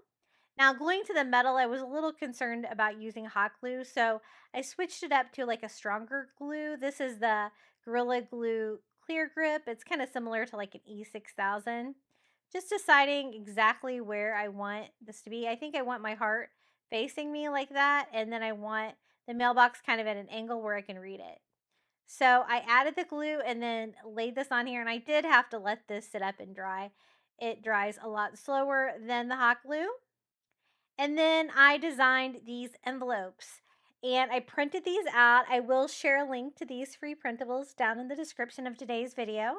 I printed the same envelope out at different sizes, and because I knew I needed tiny envelopes to go in here and I wanted like a variety of sizes. And these are so easy. I put little fold lines on there so you know exactly how to fold them. Just fold your two side pieces in first and then use like a glue stick, and it's so easy to put these together. I can glue the bottom of the envelope and then fold down the top of the envelope. I do want them to look like they have love letters in them, so I don't want them just to look like an empty envelope. So I'm just going to cut down some of the extra paper from printing it and cutting it out and just fold that up and put that down inside my letter. You can always put names on these too if you wanted to. I'm going to leave mine plain, I think, and I just glued them shut again with the glue stick. And we have our first little envelope. And I printed these out at an assortment of sizes. I think I did 60%, like 50%, maybe 40%. I did like 3 different sizes and they turned out really cute. So this is a little tiny one. I think this one's so cute. Again, I'm going to put it together with a glue stick and add some paper. And we have another little tiny envelope for our mailbox. This one I think I made a little bit too small, so I printed some different sizes. I thought I probably need at least 4 envelopes. So again, just cut them down to size, fold down the sides towards each other, then glue on the bottom of the envelope and stuff it with some paper and then glue it shut. Couldn't be any easier. They do have like a little Paris postmark on them. I thought that would be fun and romantic. And again, just DIYing the envelopes. These were really easy to make. Just because of the size of them, I can print them all out on one sheet of paper easily. And again, I made the paper look aged too, so I don't have to worry about doing that part. So here is this envelope. Let's add this to our mailbox. I want them to all stand up in there. I don't have enough to make them stand up without like some of them wanting to fall over. So I will prop them up a little bit. That's what was happening because I want you to be able to see in there. And I want the lid of it to stay open but not go all the way down. So I glued it open right where I wanted it. And I also put a little ridge of hot glue inside the mailbox that can harden, and then these will stand up nicely, leaning up against that piece of hot glue. And I want them kind of hanging out a little bit so you can see them. And I think this is looking so cute. I did want to finish it with a heart. This is one of the flip-flop accessories. You can just peel the little heart off. I thought it was perfect. It's the perfect color. I'm going to hot glue that right there on the base of the flag on the mailbox. And here it is, our little Love Notes mailbox. Isn't it so cute? I really love the soft pink color with the ivory. It's perfect for this theme. And of course, it's perfect for love letters. I think using the wood heart there on the bottom from the Dollar Tree really gave this a really fun Valentine's Day touch as well. Isn't that so cute? I really love how this one turned out. One of my favorites for sure. For this DIY, we're going to make a little candle. I picked up this pink glass candle holder and this like paper candle holder from the Dollar Tree that is a clear glass. I thought I could combine the two to make this look like a little Valentine's Day lantern. I always love all the interesting glass candlesticks they have from the Dollar Tree, and this one is really different. It is kind of shaped like a UFO, but it's a really shiny, like clear glass material. And I think that's going to look really cute combined with this beautiful soft pink glass candle holder. I just need to put it together. Now, this is going to be like the section in between. This would normally hold a candle, but this is going to be the base for my candle holder. And I want to add some fun neutral Valentine's Day texture to it. So I just hot glued on a little twine, and I'm going to simply wrap that around and cover the entire part of this candlestick with this burlap material. And then I thought we could add some fun hearts to this as well. I want to go all the way to the top of it. I want to make sure I don't go over though. So I did hot glue it here on the top row. I want to have the glass exposed so I'll be able to glue the two glass candle holders together to make this lantern look. Once I got it wrapped with the twine, I just went around and burned off any fuzzies there with a lighter. And then we're going to add the hearts. These are the little tiny wooden hearts from the Crafter Square at the Dollar Tree. You get 100 of them in a bag, so I think that's a really good deal. And I think I have room for 4. So I think I'm going to go like all 4 sides of the candle holder with one of those little hearts. I'm going to leave them the natural wood and just hot glue those on. So every side of this little Valentine's Day lantern will have a cute little heart on it. Very neutral Valentine's Day there for the base. So easy. I noticed a little bit of strings hanging out from the burlap, so I'm going to go over that with my lighter one more time. But I think it's ready to attach to the little pink candle holder, which is also that light pink color. So it's perfect for this neutral Valentine's Day color scheme. Look how shiny it is. The only thing I've noticed about those candle holders, they are very fragile, so you have to be careful with them. Since I'm doing glass to glass, I'm going to do a really strong glue. I use the Gorilla Glue clear grip and went all over the top of the candle holder here. And then I'm going to do it backwards where I put the candle holder upside down and sit this one on top of it and let that start to set up. I don't really have room to add hot glue to this one, so I'm going to have to let that dry on its own. I just added a little ivory votive candle from the Dollar Tree to this, and we have a little DIY Valentine's Day lantern with a real candle in it. Super cute. I love that soft pink color. I think that's so pretty and romantic. And I think the base of it looks kind of cool, right? It kind of looks like a lantern, like a little tiny Valentine's Day lantern was my goal with this DIY. Let's light this and see what it looks like lit up. Just a plain ivory candle from the Dollar Tree. I think it would be fine with white in there as well. Super cute. So let me show you what this Valentine's Day candle looks like lit up. Very fun, and I love a good candle DIY no matter what the season. You can use electric candles in yours, but I prefer the real candle if I can make it work. And I think this turned out really pretty. What do you guys think about our little Valentine's Day little mini candle lantern? So fun. Now, check out these little candle holders from the Dollar Tree. These are new. I've never seen these before. They are a clear glass. They're a really nice size. I thought it would look really romantic if we frosted these. So I'm going to use some of the Rust-Oleum frosted glass and just spray this on here. Now, this stuff goes on. You can't really see because it goes on clear, but once you dry it, you will be able to see that it frosts. So you really don't want to go too heavy on it. I just did one coat, and then I went in and dried it with my heat gun so I could see if I got it everywhere. You'll be able to tell if you missed a spot because you'll see like an area that doesn't have the frosting. But I thought we could do a really fun love letter candle with this, and I think that looks really pretty. What do you guys think? Now, the candle I got from Walmart, it's listed as the 3-inch diameter by 6-inch high, like on their website. That's where I ordered mine. The reason I wanted a little bit better candle is because it's larger than the ones from the Dollar Tree, brighter, and it's got a 5-hour timer in it, so I won't have to turn it on and off.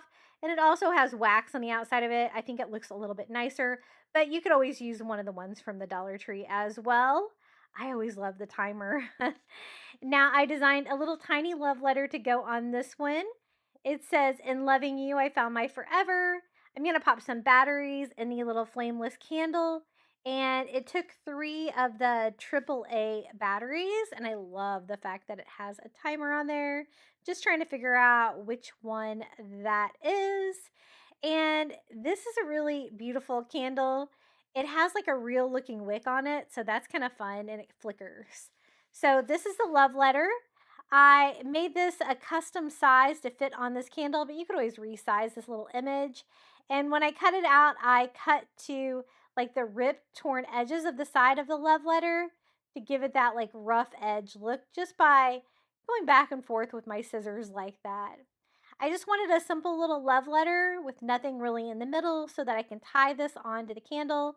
And one reason why I wanted to use a flameless candle on this is because I am attaching paper and I wanted to make sure this was safe. So I just put a little bit of Mod Podge here on the back, and I just printed this out on regular copy paper on my printer. And I will have a link to this image down in the description of today's video if you would like to recreate. And I added that to the front. Now, since it is made out of wax, you can melt it in there, and I did a little bit just for a fun vibe.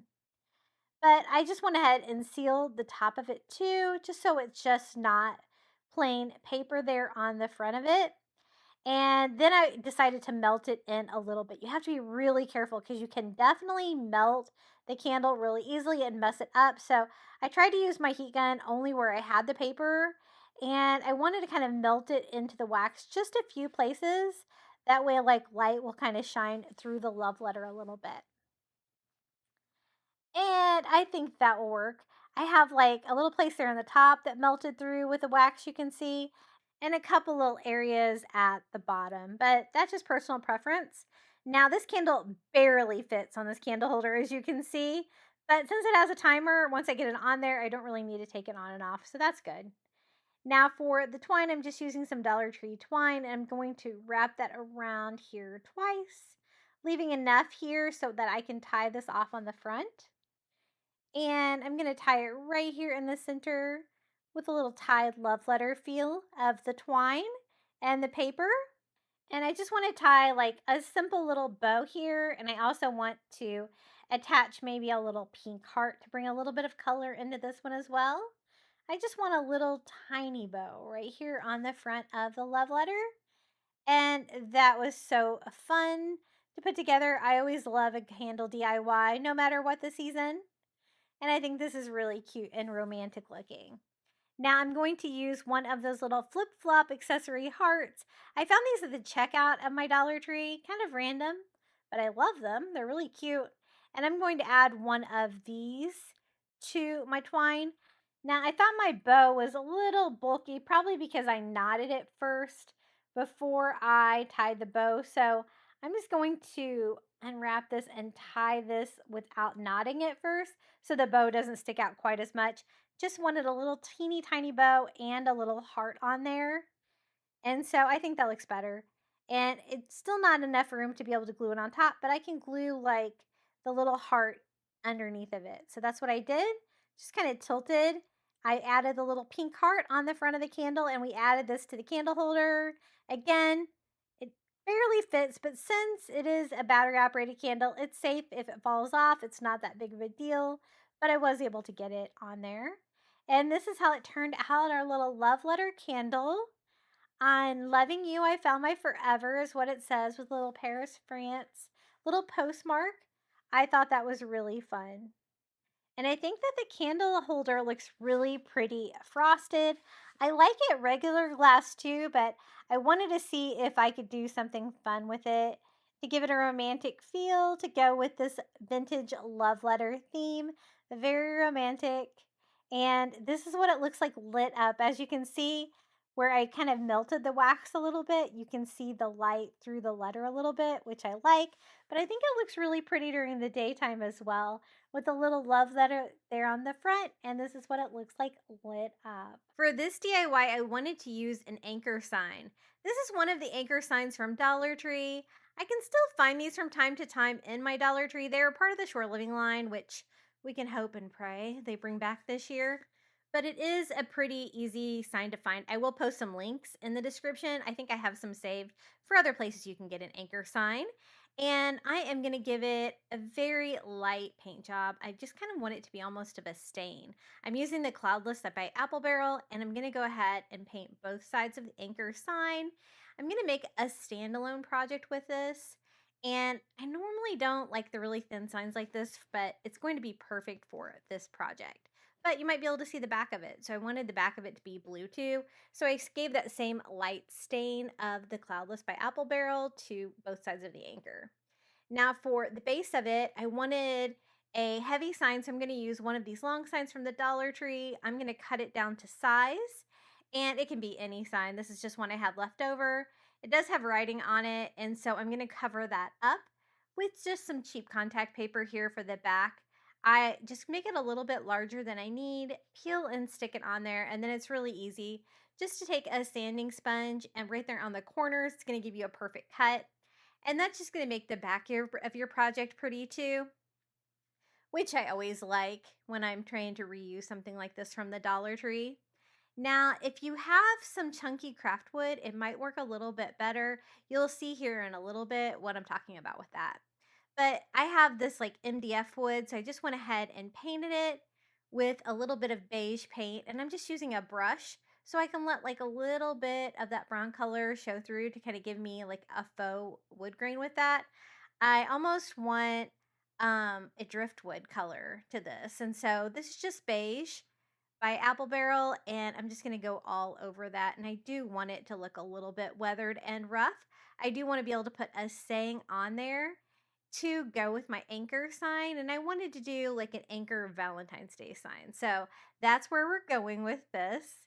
And it did have like different color edges, so I just went ahead and painted the sides of it too, trying to cover that up. Basically everything except for the bottom. Now, this is the vinyl that I cut out. I will include a link to the SVG that I designed, a free SVG for you down in the description of today's video. What it says is "Be My Anchor." I cut it out on my Cricut Joy Extra, and it's almost like a bronze color of vinyl that I had, and I think that's going to be perfect. It's almost giving me a brown vibe, and I like that. So I am just going to use some transfer paper, and we're going to go ahead and add the vinyl directly to the sign. I had thought about hand painting this, but I wanted it to be really pretty. And instead of "Be My Valentine," I thought "Be My Anchor" would be really cute for this since we're doing a coastal Valentine's Day DIY. So let's go ahead and center this on the sign and go ahead and apply it. The paper transfer paper is always my favorite. It doesn't damage surfaces, especially like freshly painted surfaces like that. So that looks really cute. Now for the anchor, I want to include a heart on it. I just picked up this little heart wall hanging at the Dollar Tree, and it's like in their home decor section, but I thought the hearts were the perfect size. So I'm going to go ahead and just use one of those. And what I want to do is make it look like a seashell that's shaped like a heart. That's my plan for this one. It did have lots of flowers on it though, so I am going to have to paint that. I went over it with like 3 coats of white paint because I'm going to decoupage over that with a napkin. So of course that's going to be really thin. I didn't want any of the flowers to show through. Now, if you don't have access to like a napkin that looks like a seashell, which we're going to use, I think it would be really easy to paint it too. The shell pattern is really simple. For the sides, I went ahead and did them in beige as well, just because you're going to be able to see the back of the heart too, the way you'll be able to see the back of the anchor, just because it's a standing sign. So I went ahead and painted the sides beige, and I went ahead and painted the back beige too. Doesn't have to be pretty. I just kind of wanted a little bit of tan color back there as well. Now, these are the napkins I'm going to use. I actually got these on Temu. They are seashell napkins, and I thought they would be perfect for this. So I'm going to go ahead and separate the second layer, and then I'm going to kind of just tear one of the shells. That's all I'm going to need. And this is going to be really fun to decoupage this. I think it's going to be perfect for what I'm looking for. And so I just do a very thin coat of Mod Podge all over, and I'm going to simply lay the napkin right on top. Now, if you can't find this napkin, as you can see, the pattern is pretty easy. Like you could paint it beige, you could do brown stripes up and down and then just do a little curvy line around, give it that seashell vibe. But I had the napkin, so I thought decoupage would be perfect for this. Once it dried, I went around the edges with a sanding sponge to give me a perfect cut here of my heart. The only tricky part was probably like right there in the middle. So I assisted that with a pair of scissors, but really easy. And I really do like the texture of like a napkin Mod Podged on, but I wanted to seal it just in case I didn't want anything to happen to it. It was so delicate. So once it dried, I went over it with another coat of Mod Podge here to seal it, trying to make sure I don't cause any unnecessary damage or bubbling or anything like that. And then I went back over the vinyl with my original beige color and just lightly distressed it. It gives it just more of like a hand painted vibe than just looking like vinyl, just a very light distress all over. Now for the heart on the anchor, I thought about halfway up would look really cute. So I'm just going to hot glue that on right about here. Perfect combination of two things, coastal and Valentine's Day. I thought it needed some rope, so I'm going to take some Dollar Tree rope. This is the thinner kind, the 9.5 foot, and I'm just going to attach it here to the back of the anchor, and I'm going to wrap it around like twice, and then glue the other end down there as well. I wanted there to be some fun rope touches to it to give it some fun, you know, texture, but also to make it a little bit larger since it is a thinner sign.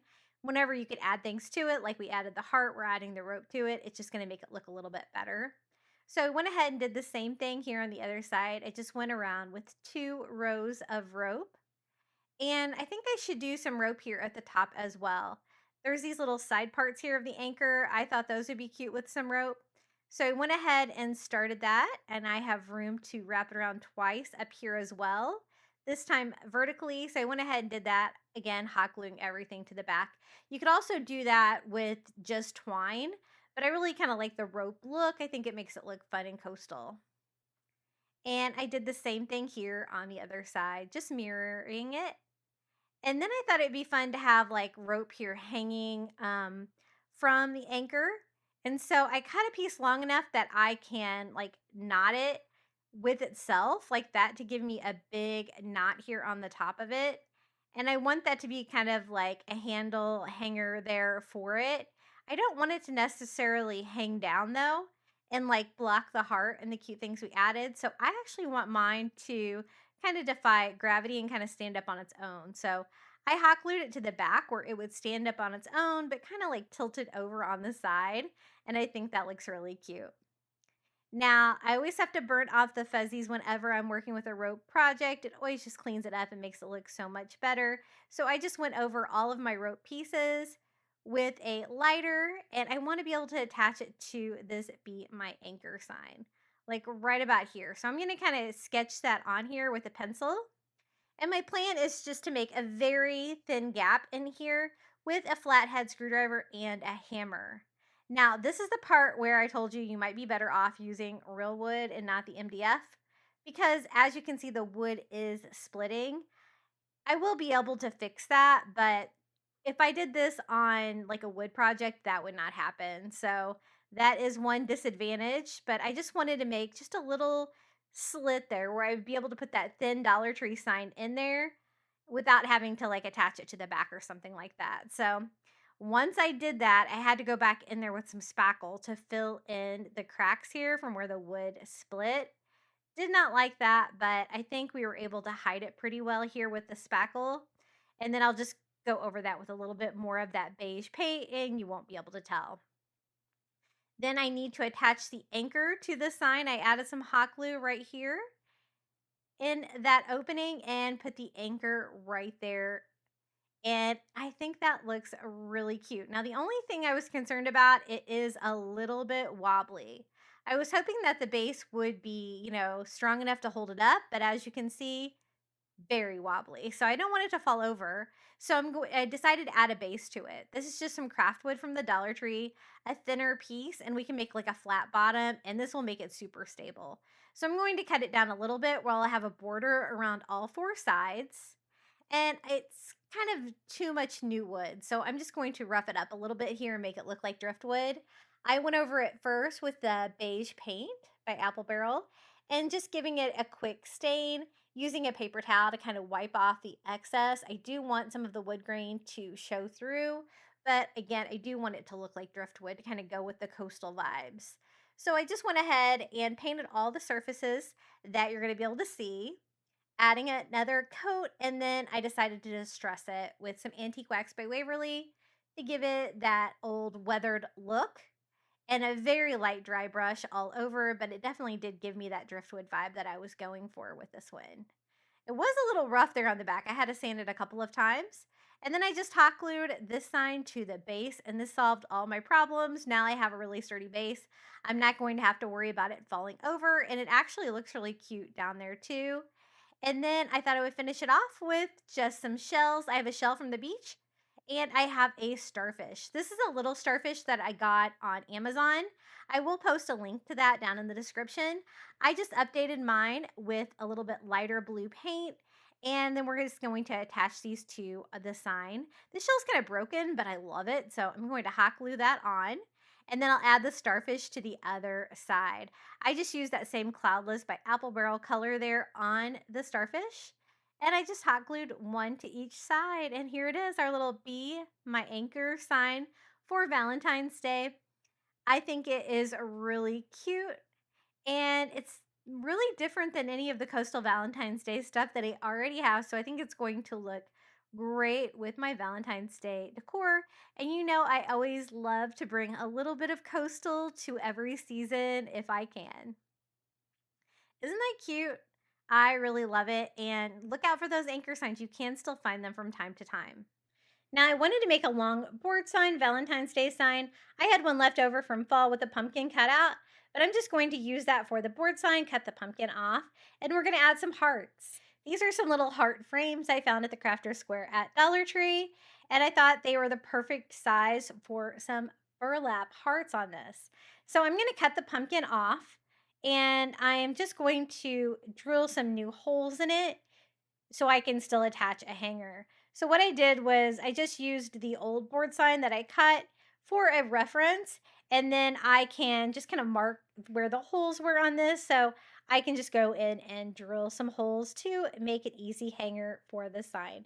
I do want it to be a vertical sign like it was before, so I just broke out my drill, drilled a few holes in this, and then I can just replace the hanger on it. Now, it is a nice wood finish, but I wanted mine to be ivory because I'm going to be wrapping the little wood hearts with burlap. So I thought the burlap and the hand wood sign would be like too much the same color. I do like the wood grain on the sign though, so I'm trying to keep my paint like a rather thin coat of paint so you can still see the wood grain through it. It's going to give it a rustic touch, perfect for neutral Valentine's Day.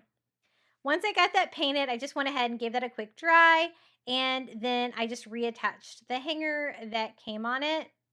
I do end up replacing it because as you can see, it's like super short. I don't know why it's so small like that.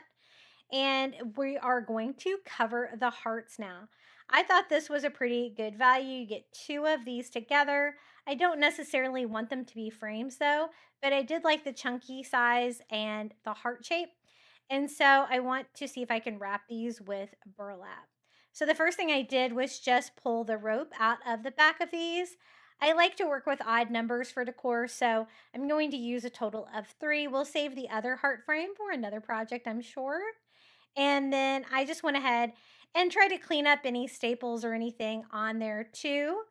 And they have like little paper pieces in there and like little staples to keep. There's no like plastic or glass or anything in these frames, but I do want to go ahead and get rid of the staples and try to make this as plain wood as I can. Now, if these would have just been plain wood hearts, that would have been ideal. And you can see what you can find from the Dollar Tree. They do have a chunky wood heart they have every year for Valentine's Day that's a little bit thicker. I think that would work well for this project as well. I have 2 of them and I didn't have a third one, so I decided to give these heart frames a chance. Now, to cover the little cutout in there, I'm going to use masking tape. It's a very similar color to the raw wood, And as you know, burlap has like an open weave. You can see through it. I wanted to make sure that you could not see the cutout through. So I'm testing it with a few pieces of tape on there to see if I could see through, and I could. I could see that there was like an opening in there. So I'm going to add a few more pieces of the masking tape. So a total of 2 layers that made it a little bit thicker. And then I decided to pop the little paper pieces back in there, the little cardboard pieces. I can add those back in there, this time with the white side facing out.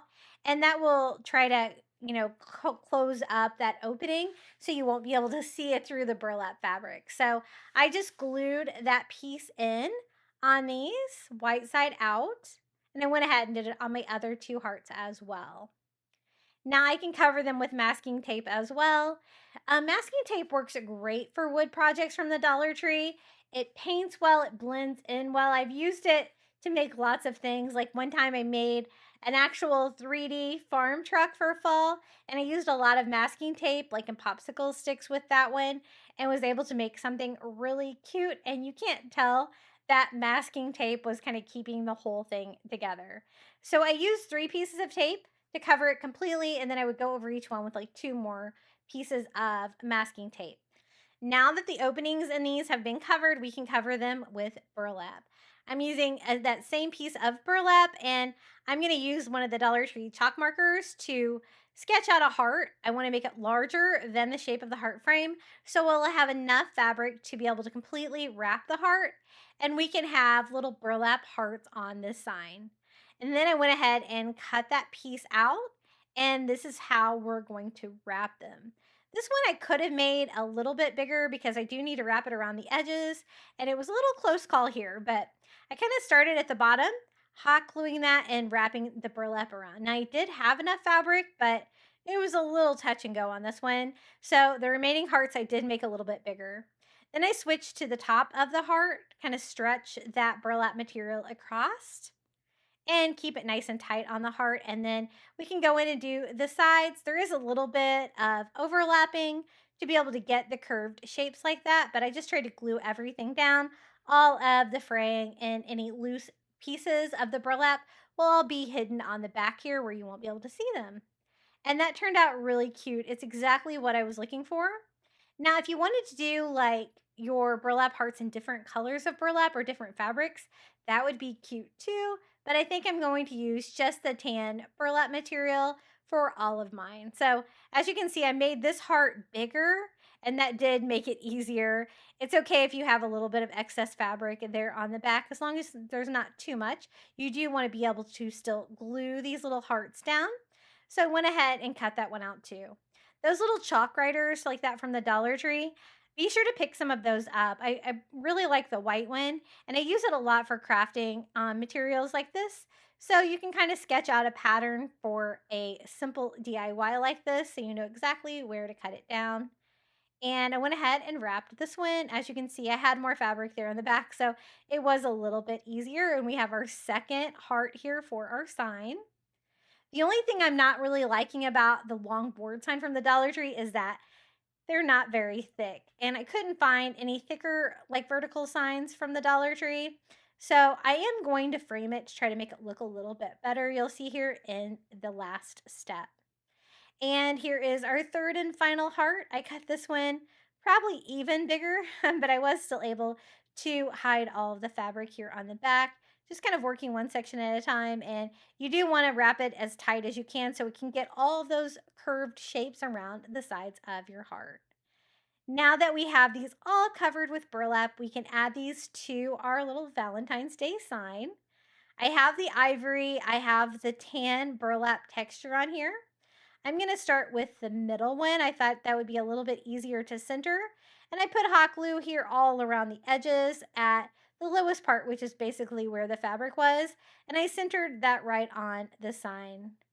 I do kind of need to look at it like more vertically so I can make sure everything is spaced, including being like spacing it in the center of the sign, like left to right. And I do want to space these out a little bit as well. So here is our second burlap heart. I think they just look so beautiful wrapped in the burlap. It makes them look really high end. and our third and final heart here at the top. Super cute. Now, it's not very colorful yet. I do have some ideas to try to bring a little bit of soft pink into this. And again, I do want to frame it. I am trying a new rope though. This is a rope I picked up at Walmart. It is, let's see, the Hyper Tough Twisted Sisal rope.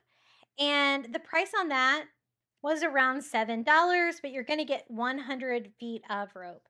It does look a lot different than the rope from the Dollar Tree, so I wanted to try it out for a fun texture for the neutral Valentine's Day DIY. As you can see, the sisal on this just really looks different than like the fuzzier sisal that they use for the rope at the Dollar Tree. It was really difficult to cut. I tried some heavy duty like KitchenAid scissors, and that was able to saw through this material, but I do like it. It does have lots of strings like coming out of it, like the Dollar Tree rope. A little bit kind of more prickly though, like less fuzzy of this rope. If you can tell, the texture is just way different. And I liked it. It was a fun material to craft with. And I just wanted to test out some different ropes from some other craft stores to see if I, found something I liked better. And I do like the contrast. I think that the regular brown rope from the Dollar Tree would be cute on this too. It would still go with the neutral Valentine's Day color scheme, but I thought we would give this a try. I'm using one piece, hot gluing it all the way around. All the edges are a little bit rounded, except for here where I'm going to start and stop.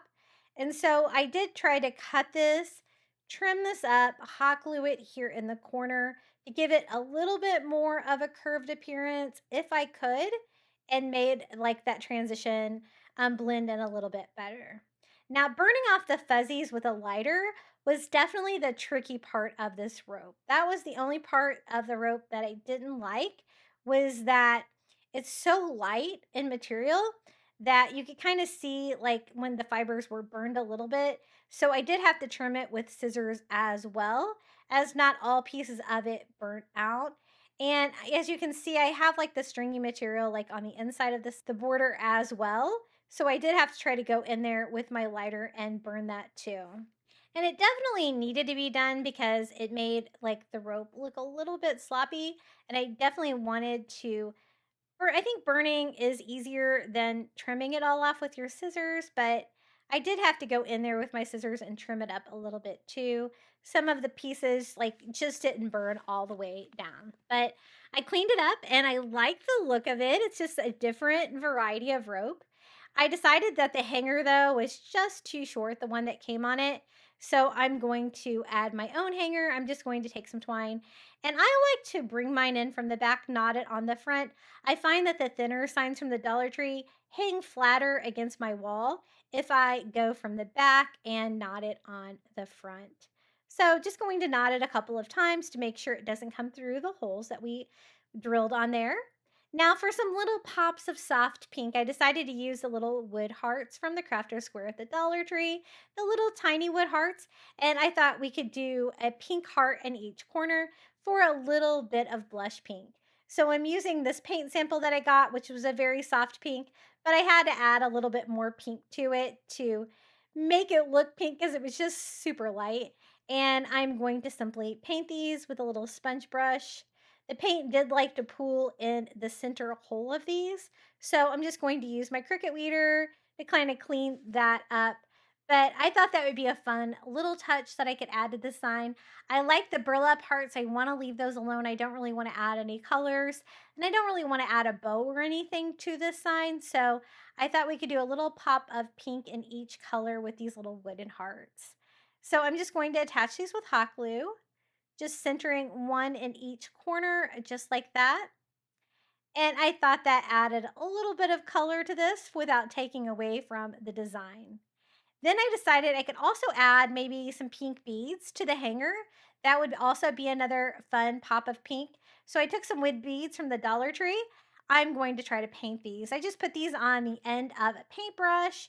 An easy way to paint these. The only thing is, if you're painting a lot of them at the same time like I am, you're going to kind of miss the top or the bottom where they're next to each other. So I just popped those off and did the top and the bottom, painting those as well. And then I think we can add just a little pop of pink, adding these to it. I did go over them with a second coat because I thought that you could see a little bit too much of the wood coming through and I wanted them to be very soft pink.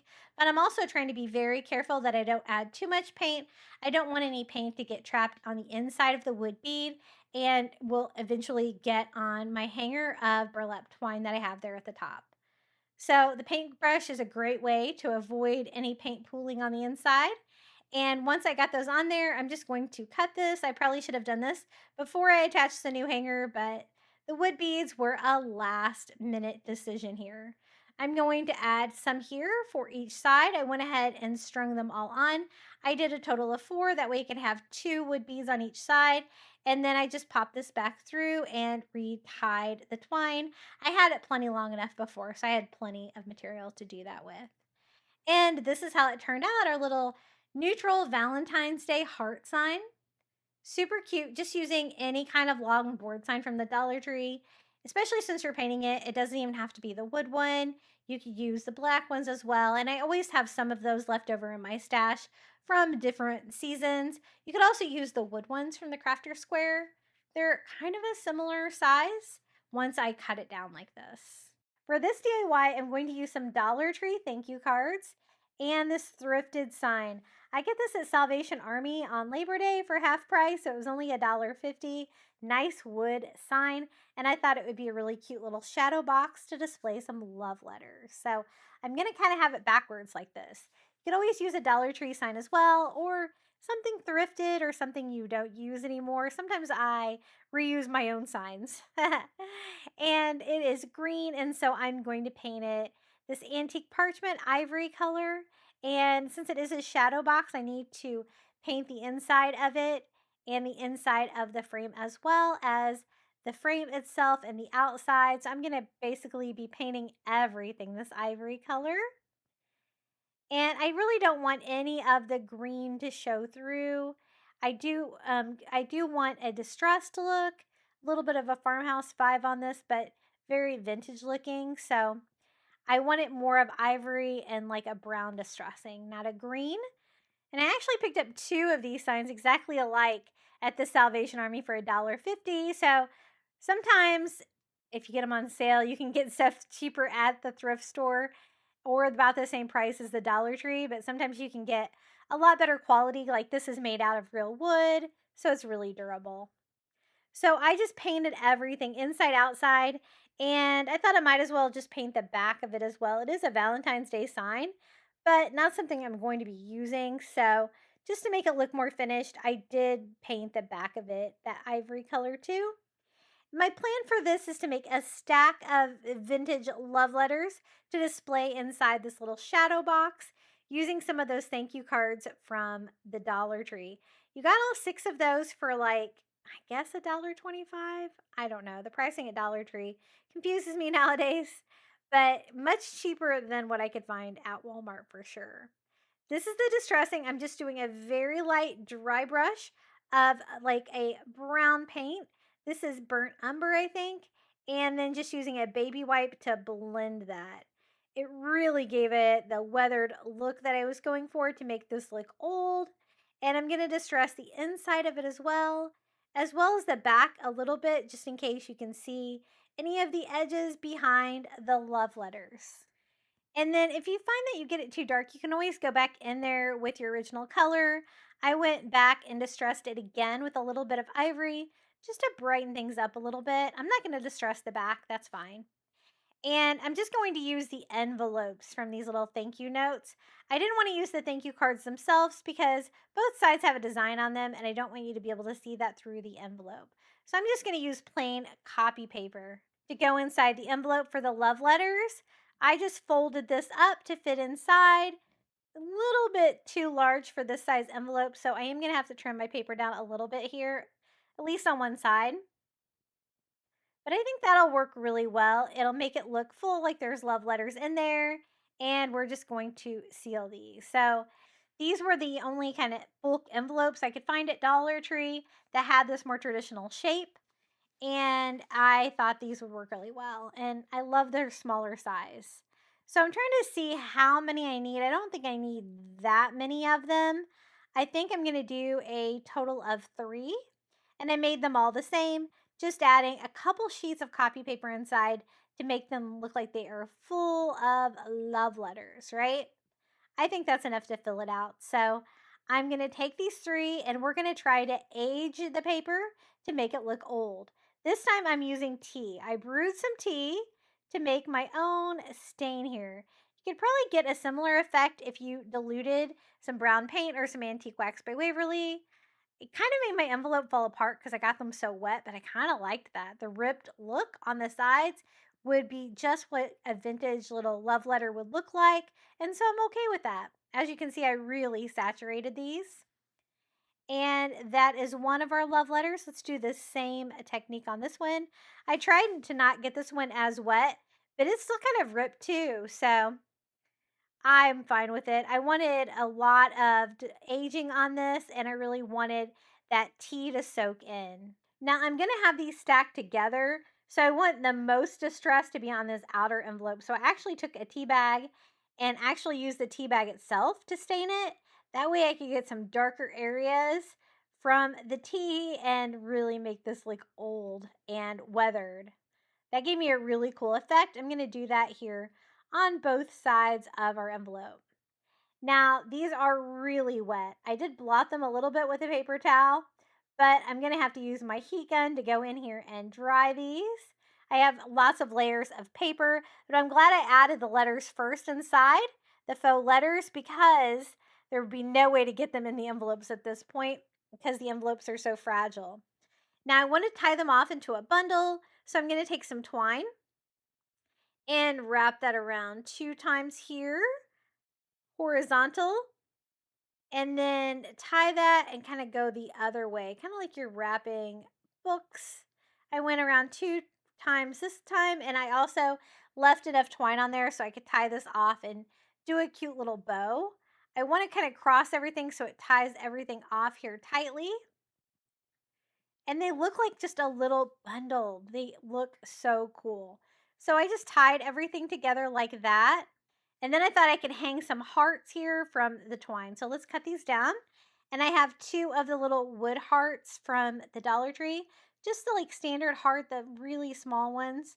And I painted them a light salmon color just by sponging some paint there on the top. So a little pop of pink, and I'm going to have them dangling down from the twine like that. No bow on this one, just tied into a bundle with some hearts coming down the side. I thought that would be a fun little touch. I'm not really going to add any words or anything to these, but I was really impressed with how this worked out. The tea worked great for aging the envelopes and making them look old for sure, especially the tea bag technique there, the one on top, definitely looks the best. I did want to boost them up a little bit, so I added a couple of wood Jenga blocks from the Dollar Tree on the bottom of the frame and then glued my little love letters in place so you can really see them and you can see that it's a bundle. This is a fun little shelf sitter with a love letter theme, and I really love how this one turned out. You could also do the same thing and add this like little bundle to a tier tray or something like that for Valentine's Day as well. I think it would be really cute. Even if you left it just without a frame, I still think it would be super cute. Just using thank you cards from the Dollar Tree. Didn't that tea method work out really well? And I love the fact that they're kind of torn on the sides because they really look like they have been through it.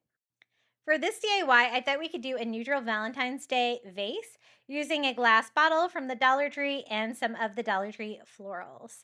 I want to add some fun texture to this with the neutral Valentine's Day color scheme, so I'm going to use some burlap from the Dollar Tree for this to cover the side of the bottle.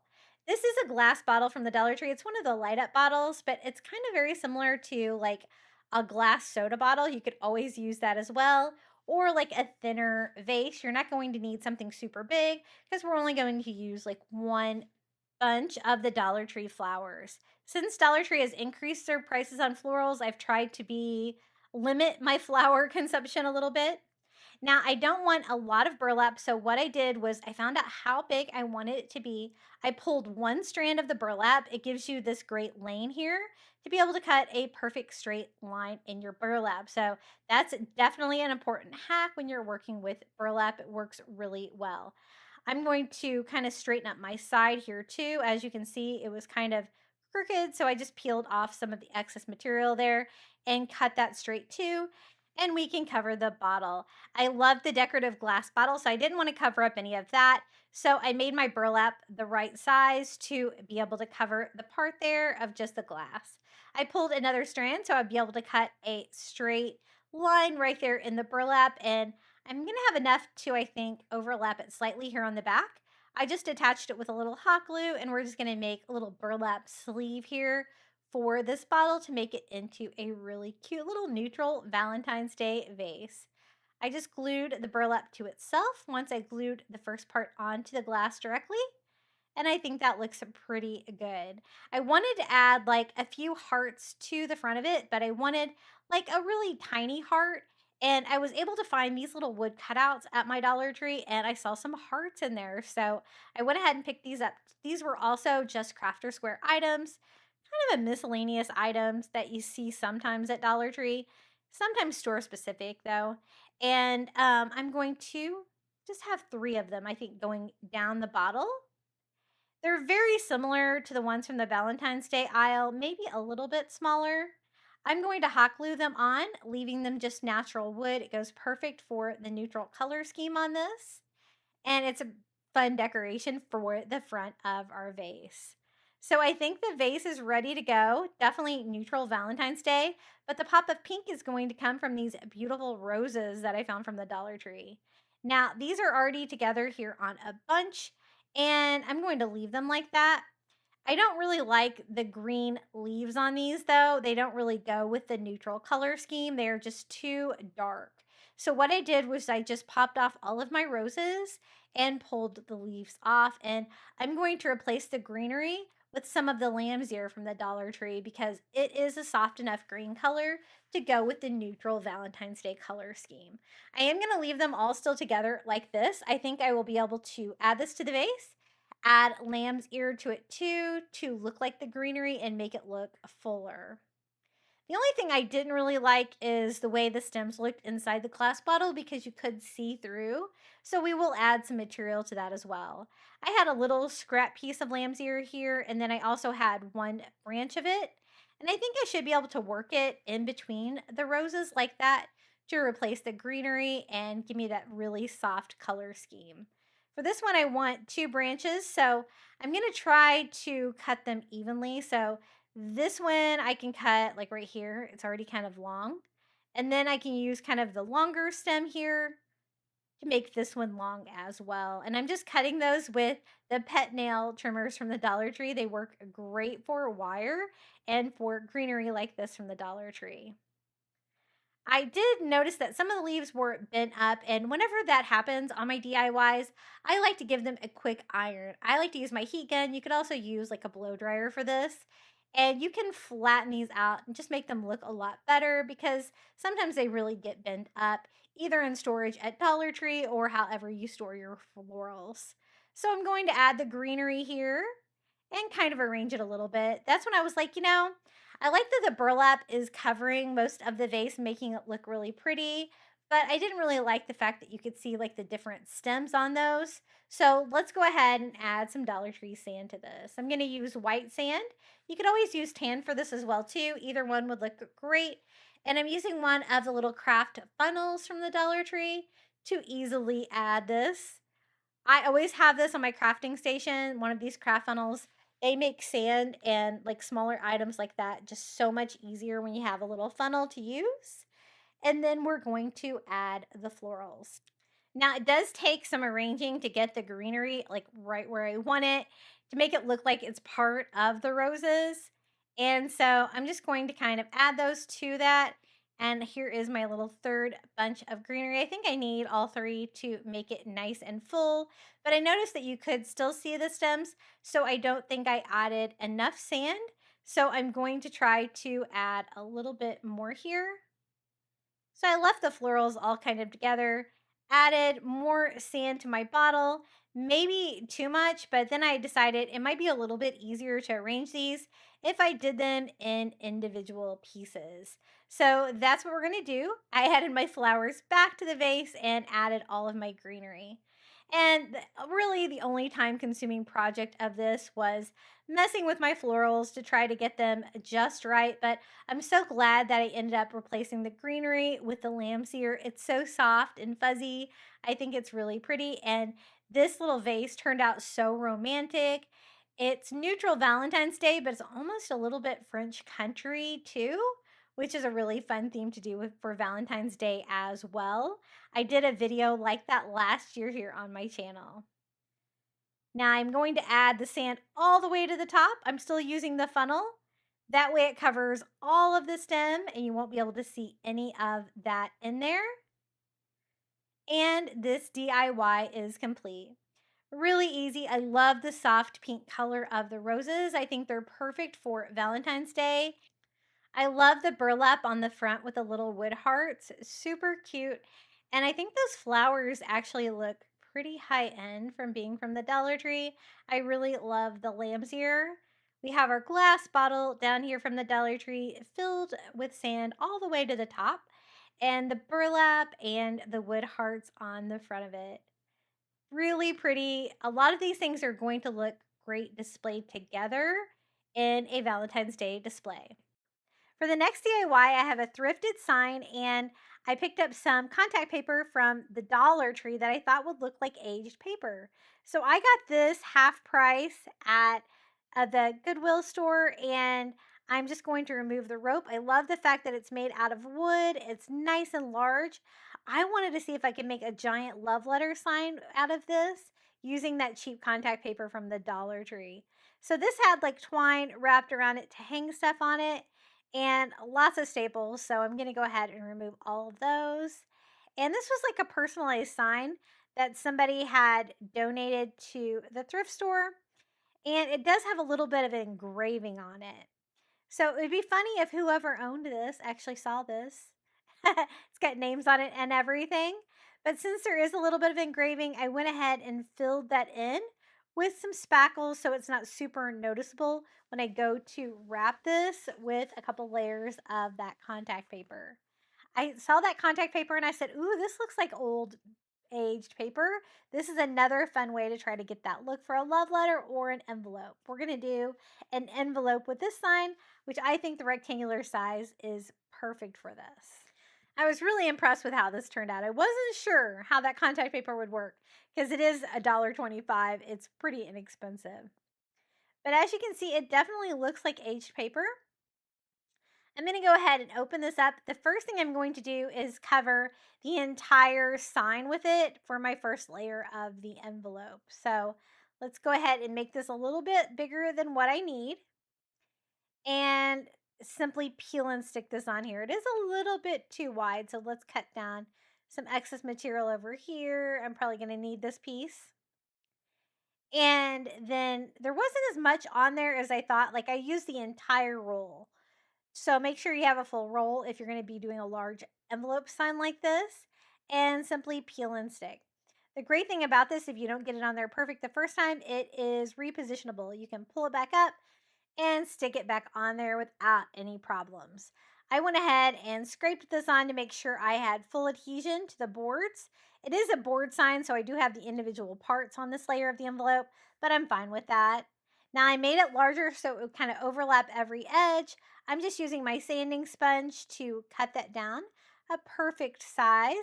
And I kind of like the distress look around the edges of it as well. And I'm going to pull that taut to the other side, sand it again, and basically I want to remove all four edges of this. Instead of wrapping it around, I wanted a clean cut on this because there is like boards here on the back of the sign as well. I didn't want to interfere with any of that. And I'm okay with the edges just being raw wood like that. And so that is the first layer of the envelope. I think I have that down pretty good. You can't really see the words through it that I was worried about that I was filling in with the spackle. I just sanded it a little bit. You can see a little bit of the board coming through there. And I don't want it to be glossy. It had a little bit of a gloss, so I toned that down with some matte finish Mod Podge, and that kind of sealed it a little bit too, just to make the shininess go down a little bit. And I'm going to be doing different layers on the envelope, of course. And so I wanted to do that on each individual layer so it doesn't really interfere in the final project. Now for the next one, I really wanted a straight line. So I went down where I could find like a line that went all the way across that I could cut on. And then that is going to be the top flap of my envelope. And then I need a smaller piece for the bottom flap. I think the piece that I cut off earlier is going to be large enough for that. Yeah, it's totally going to be big enough. I just need to cut this into a triangle here for the bottom of the envelope. Now I definitely need some straight lines, so I just used a yardstick and I needed something really long and an ink pen. I'm going to go from the corner all the way to the center right there of the envelope. And I'm going to do the same thing here on the other side so I can kind of cut this down to size. Now, even though the contact paper is not like thick, I wanted there to be layers like an envelope.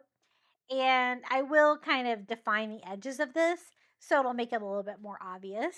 But I cut down like a triangle here for the bottom flap. And again, we're going to peel and stick this onto the sign. Sometimes these can be a little bit hard to start, especially like on a pointy corner like that. A little bit of masking tape works great to get you started. And I'm going to overlap the bottom a little bit and try to go corner to corner. And again, you can pick it up and put it back down if you don't get it on there perfect the first time. I think that looks pretty good. Again, I'm going to use my sanding sponge to cut off the excess contact paper. And we have the bottom part of the envelope. I think that looks really good. I do want a little bit more definition. And so at first I used a pencil to kind of sketch this out a little bit here, right there on the seam. So you can see that it's an envelope a little bit better. I will make that a little bit more pronounced when I get a little bit further on in the DIY, but I used a pencil here at first to get me started on that dividing line between the layers of the envelope. And just like before, I want to seal it with a little bit of matte finish Mod Podge to get that more matte finish instead of the shinier contact paper. But I really do like this. I think it looks good. Now for this one, I have a perfect corner. Remember, I cut that straight line. And so that I can have this, right? The top flap of the envelope. Now, if I go corner to corner, it does go a little bit lower than I originally thought. But I think we can make it work. I don't want to have to cut any crazy angles. It's kind of hard to work with this anyway when it's like this. And so I think that'll be fine. I just cut it a little bit longer than I need here at the top. And again, I'm going to peel and stick. I want to overlap, that bottom part of the envelope anyway. And I can have it go down just about right there. And you don't want it to go all the way to the corner for the top of the envelope, but you want it to be kind of close. That's usually what like a real envelope looks like when it folds over and seals. And so I just add it until I don't have any wrinkles or bubbling on there, and then use my sanding sponge to cut the paper there on the top. And just like on the bottom, I'm going to want that flap to be a little bit more obvious. So I'm going to use my pencil and kind of trace here on the outer edge of it. That was a great way to get started on it. If I messed up, I could kind of erase it, but I will make those darker here in a second because you definitely want to see the envelope shape on that since this is a giant envelope sign. Just like before, I'm going to seal this layer of the contact paper with some of that matte finish to take away some of the sheen. Now I'm going to use a wood heart from the Dollar Tree, and I want to make like a giant wax seal for a giant envelope, and I want it to be a heart shape. So I thought this would be a great base, and we can make our own like DIY wax seal. So this already has beveled edges, so that's kind of cool, but I wanted to add all kinds of fun to the top of it. I'm going to do that with hot glue. I thought hot glue would give me the same look as wax, so I start here and I just simply draw a heart on to the top of the wood heart sign using some hot glue. And we're going to fill this whole thing in basically with hot glue and different items to give it a lot of fun texture to make it look like a wax seal. I do want the hot glue to go almost over to the edge So I went around again here with another row while it's still hot, trying to kind of mix the hot glue together to kind of make it all melt together. Now, wax seals never look perfect, so this definitely doesn't have to be perfect either. Then I did another little heart here on the inside and kind of have a little area in between that I can add like some fun texture to. And then I'm going to fill this part in. So I just fill this entire heart in, just kind of going back and forth with my hot glue. This hot glue will dry and it's going to give me a really fun texture. And it definitely looks like a giant wax seal. It turned out really cool. Then I'm going to use like the bottom of a paintbrush for something to be able to kind of draw in this, right? I can outline another heart on the inside of this one while it's still hot like that. And then I thought we could do maybe like some swirls here in the middle. That was a little bit trickier to do. But I want to add like some decorative like texture to it too. I thought I could do that with these little pearl beads from the Dollar Tree. I am going to just add those right there in between our hearts. And these are stickers, so they should stick well enough. And then we're going to be painting them, gluing them, and stuff like that. I think they will stay in there just fine.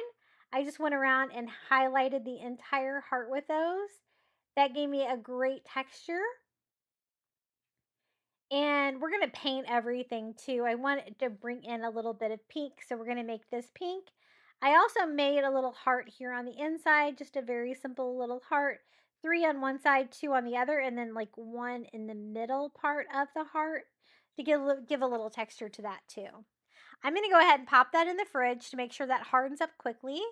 And then I cut out some Cricut vinyl. I want there to look like there is like a little love note here on the outside of the envelope.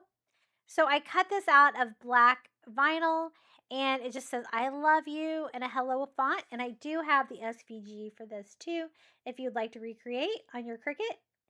Hey, I'm almost out of this paper transfer paper. I definitely ordered some finally. I finally remembered. But I'm going to kind of piece that together to add this to the top flap of the envelope. Since I have lots of room up here, I can put a little message there, like a little love note here on the outside of the envelope. So I line that up and attach that to the vinyl. If you don't have a Cricut machine, you could always use some paint pens and try to freehand that. Just a nice cursive font. And I really wanted gray, but I didn't have like a dark gray vinyl. So what I did was I mixed up some black and white acrylic paint and I distressed my vinyl a little bit with some of the gray to kind of make it look more like ink and not so black, bold black against that aged paper look. Now for the wax seal, I have it all set up and I'm going to mix salmon and ivory together to give me this really soft pink color. And I'm going to paint it all over everywhere. And I used a sponge so I can kind of get in between the little beads and all the different areas on this. And I really got the look I was going for. I was really impressed with how this turned out. Now, the acrylic paint was a matte finish and I wanted to look glossy like wax. So then I went over it with some glossy Mod Podge to give it some shine. So I went over this with a couple coats of this to make it shiny, and it definitely gave it more of a wax feel because, of course, a wax seal is going to be a little bit shiny. Now we can add this to our envelope. The flap of our envelope goes down kind of low, lower than I wanted. And so this is going to be a little bit low too. I'm going to glue this on here like it is sealing the envelope. Super cute. And then I'm going to seal the vinyl on here too, where it says I love you with some of the matte finish Mod Podge just to make sure it stays on there. Now to define the envelope a little bit more, I used a fine tip black Sharpie and I'm going to draw on here where I kind of had the pencil. And this was really important because you really couldn't see the different flaps of the envelope without that. And I'm going to do the same thing here on both sides. Now, I think this is looking really cute, but with the flap going down so far in the envelope, I didn't plan that when I made the I love you to go across the the top of it. So I think I have room to add even another word to this to kind of fill in the open space there in the middle of the envelope. So I'm going to go ahead and just remove the little exclamation point there of the vinyl, and we'll continue this on. Instead of I love you, now it's going to say I love you, darling. I thought that would be cute. So I also have the SVG for darling as well. And I will have that down in the description of today's video, as well as all the printables and SVG files from today's video. I'm going to use some transfer paper, and we are going to attach this to the envelope. And I'm really glad I did this. It just helped balance everything, and there was plenty of room for another row of words here in this little note on the back of the envelope. And we're going to add it right here. Now it's I love you, darling. Super cute. I was really pleased with how this turned out. And you cannot tell what the sign was before at all, can you? I distressed this black vinyl again with the gray to give it that like ink look. And then I went over and sealed the vinyl again with some matte finish Mod Podge, sealing everything with that except the glossy on the wax seal. This is how it turned out. My little I love you, darling giant envelope sign. Really fun using a thrifted sign and using some of that inexpensive contact paper from the Dollar Tree. It definitely looks like old aged paper. So that's definitely an option for any of your vintage Valentine love letter DIYs. I wanted to give you lots of options today. For this DIY, I'm going to use one of the love signs from the Dollar Tree. Now, I looked and looked, and almost all of them had the letters glued on crookedly. This one was the best, with the E being the most crooked. They're very hard to remove, so you have to be really careful when you're doing this. This is not a Valentine's Day product. This is from the Crafter Square. I'm just using a little icing tool from the cake aisle at the Dollar Tree and my heat gun, and I'm getting it as hot as I can and being very careful because I did not want to break the letters, because of course I still want it to say love, but I wanted my letter to not be crooked if at all possible. I was able to get it off there pretty clean, and I think if I add this straight, the rest of them will look a lot better. Now, I wish Dollar Tree would let us glue these letters on ourselves, because I do want to decorate the background of this a little bit differently. And it does make them super hard to paint and stuff like that, but it is what it is. And I don't want to take all of the letters off because it's very risky. I've had those things break before. I'm going to add hot glue to the back of my letter E and add it back to the love word here on the sign. Now, these are made out of wood. You could stain those, but since I'm going to paint the background, I thought it would be easier just to paint everything, but I can leave the wood frame. The wood frame is perfect for the neutral color scheme for Valentine's Day, so I'm definitely going to protect that. So I'm just going to use some painter's tape. A fun trick with that too is to kind of tape it down to your surface so your project doesn't move around, and we can start painting these. Now, I do want that neutral Valentine's Day color scheme, so I'm going to do the entire back of the sign in an ivory color. This is like an antique white, I think, by Apple Barrel. And I started with a brush. These are some brushes that I was testing on Amazon. I don't think I put these on my Amazon shop because I am not impressed with them. They leave a lot of bristles, and I hate that. But I thought that a brush would be able to get down in between the letters and in between the different planks of wood on the sign a little bit better. So I did a first attempt to do it with a brush, but I probably lost like 15 bristles on this that I was having to remove from the project. So I switched it up to a sponge brush and then a little tiny paintbrush here to get in between the crevices here between the boards. Paint's going to drip down in there, so I just thought it would be great to have it all the same color. I want it all to be ivory. Now, what makes these signs so tricky to paint, the background, is that your paint will like pool up a little bit around the letters where the letters move and the little crevices and stuff like that. And so I just used a small sponge, went around all of the edges of the letters, and tried to make sure that I didn't have any paint pooling anywhere. It can be really easy to miss that. And we are covering that dark wood color. So I am going to have to go over this with several coats of ivory paint to, brighten it up and try to make it look like it's all one color.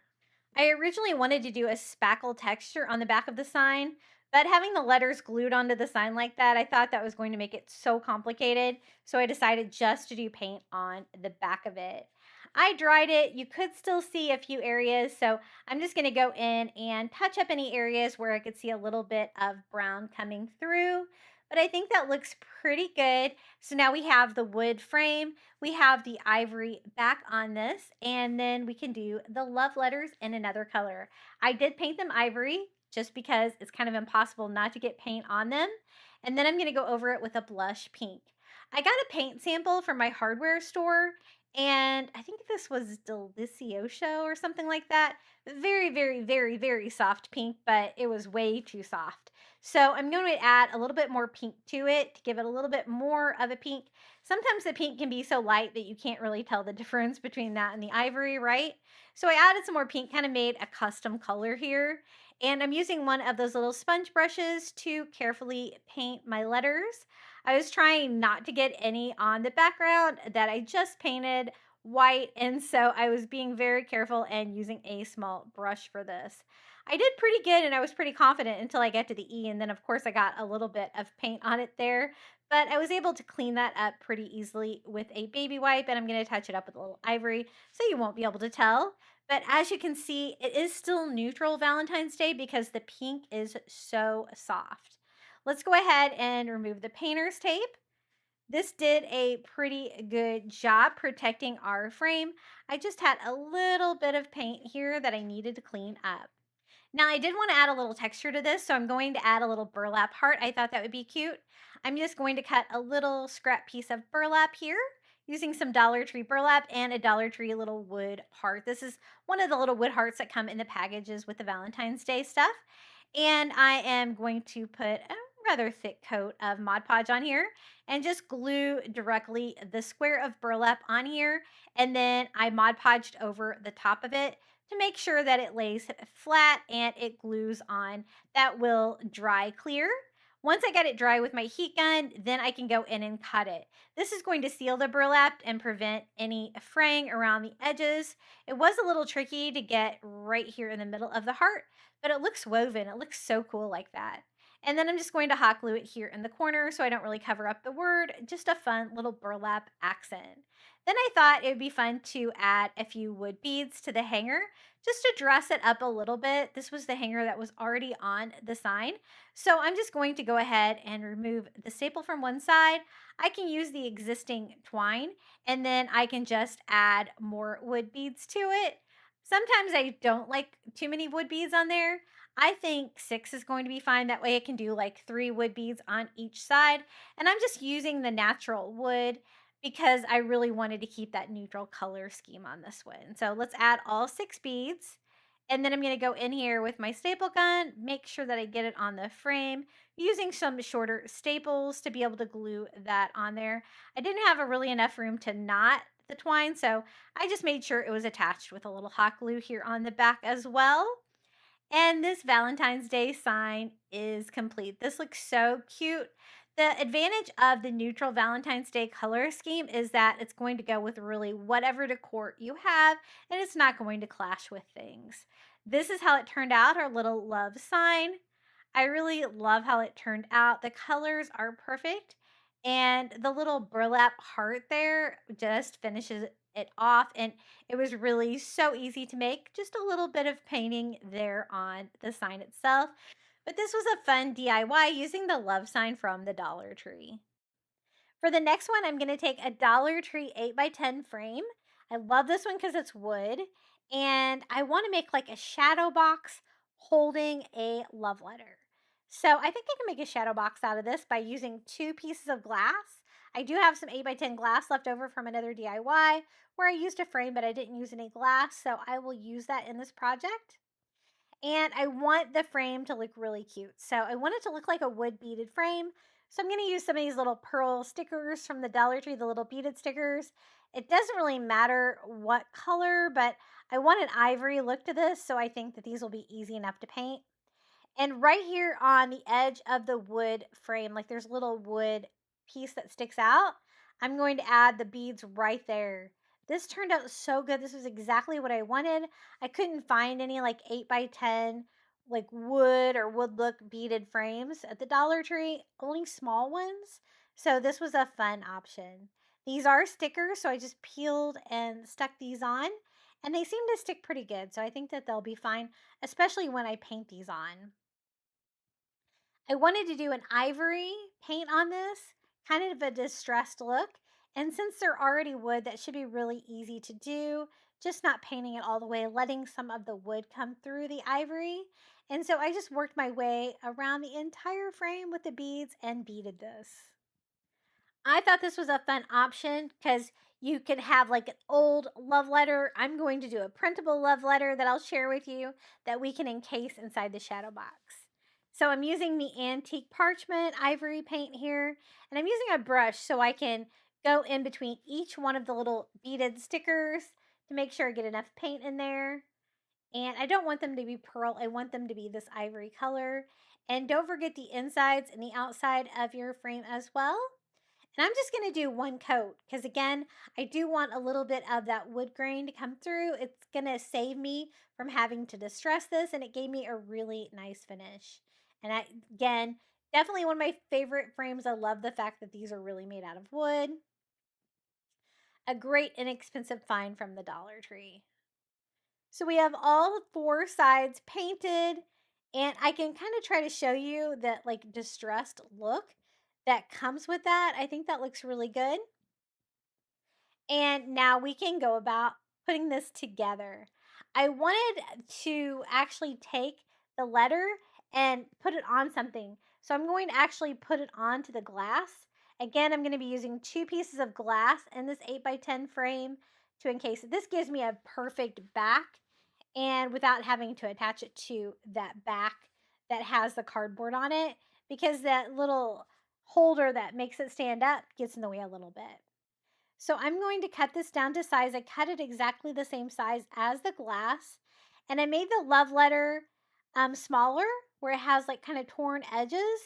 And I also made it look like it had been folded and stuff like that too, and aged that paper. I'm going to go all over the glass.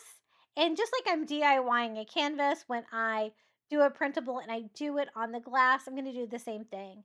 Except for this time, I'm just using regular copy paper with this. I didn't use cardstock or anything like that.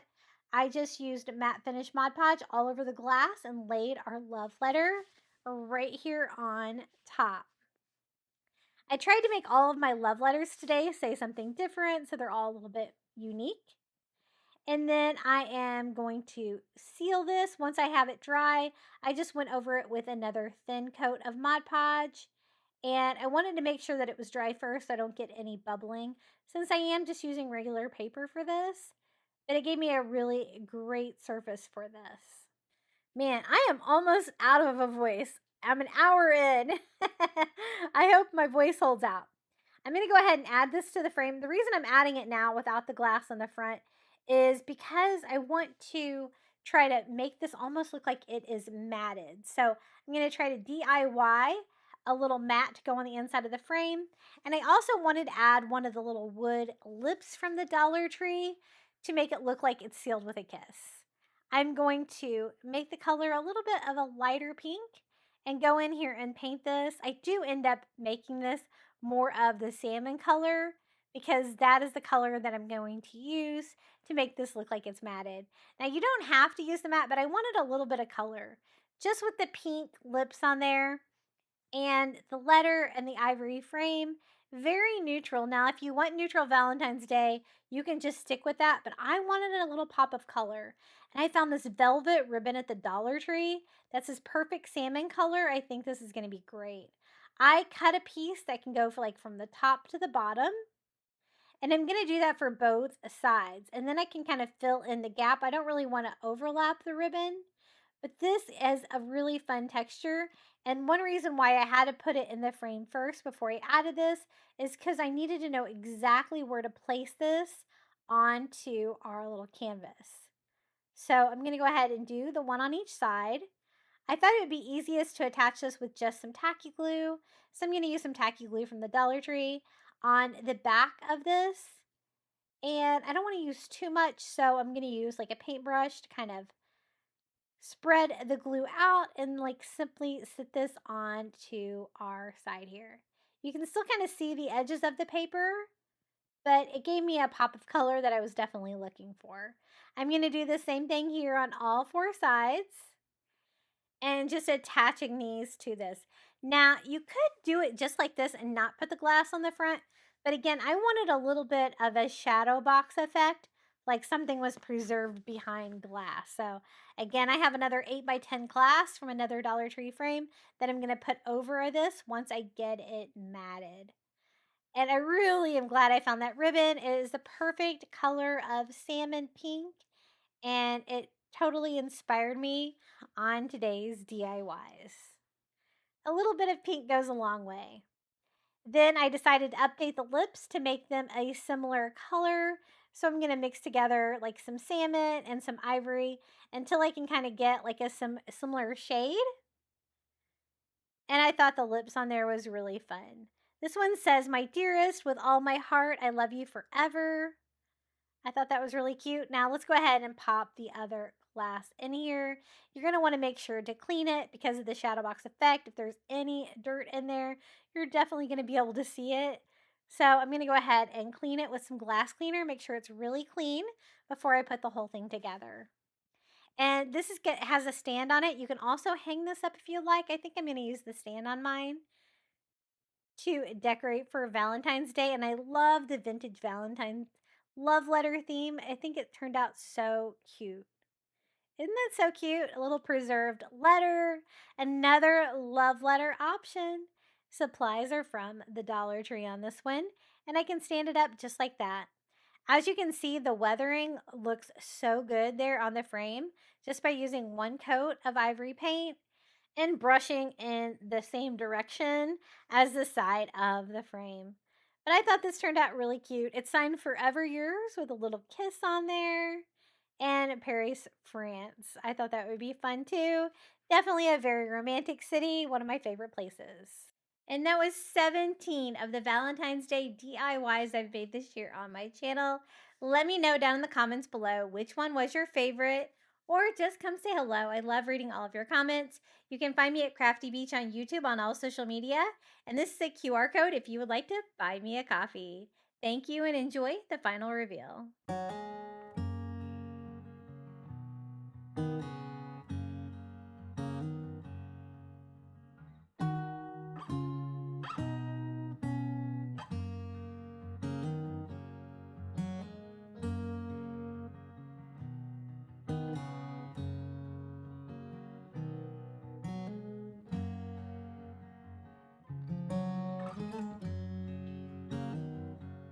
If I'm lost along the way,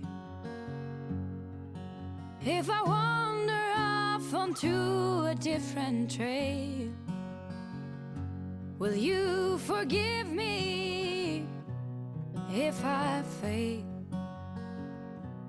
when I'm lost and derailed?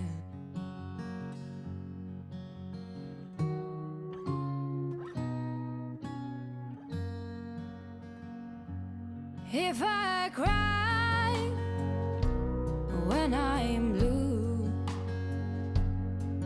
if I cry alone when I am with you, will you forgive me if I do?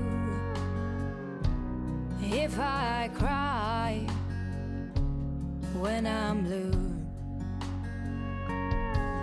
through wind and through rain, through trouble and pain, if ever my heart strains, will you pull me through like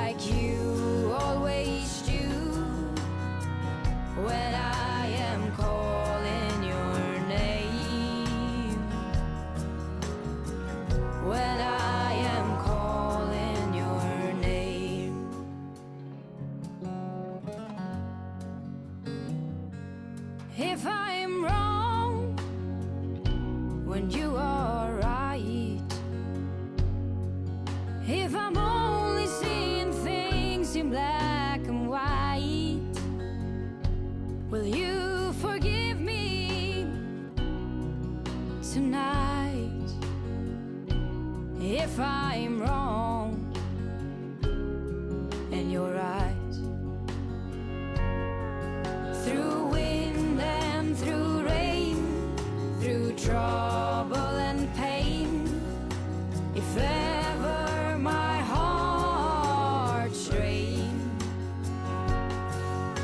will you pull me through like you always do when I am calling your name? Through wind and through rain, through trouble and pain, if ever my heart strained, will you pull me through like you always do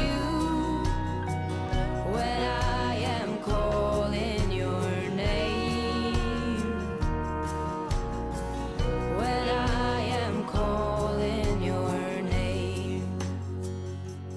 If I'm lost along the way, if you find me in a state of disarray, will you hold on another day? If I'm lost along the way, if I'm lost along the way. Thank you so much for making it all the way to the end of today's Valentine's Day crafting marathon. I also would like to give a huge thank you to my YouTube members for supporting my channel. Thank you to Melinda Elizabeth, Jamie Job, Janae Farrington, Pamelia Wren, Donna Schreiner, I Am Mojo Jojo, Marin Christensen, Adrian Brolt, Debbie Middleton, Red Mama, Pal Puppy Life, Renee Albanese, Jenny, Debbie Austin, James Osborne, and Lizette Thomas. Thank you so much for your support. If you would like early ad-free access to my content here on YouTube, be sure to join the membership. And if you're looking for even more Valentine's Day crafting ideas, be sure to check out one of these videos right here. And until next time, happy crafting for Valentine's Day.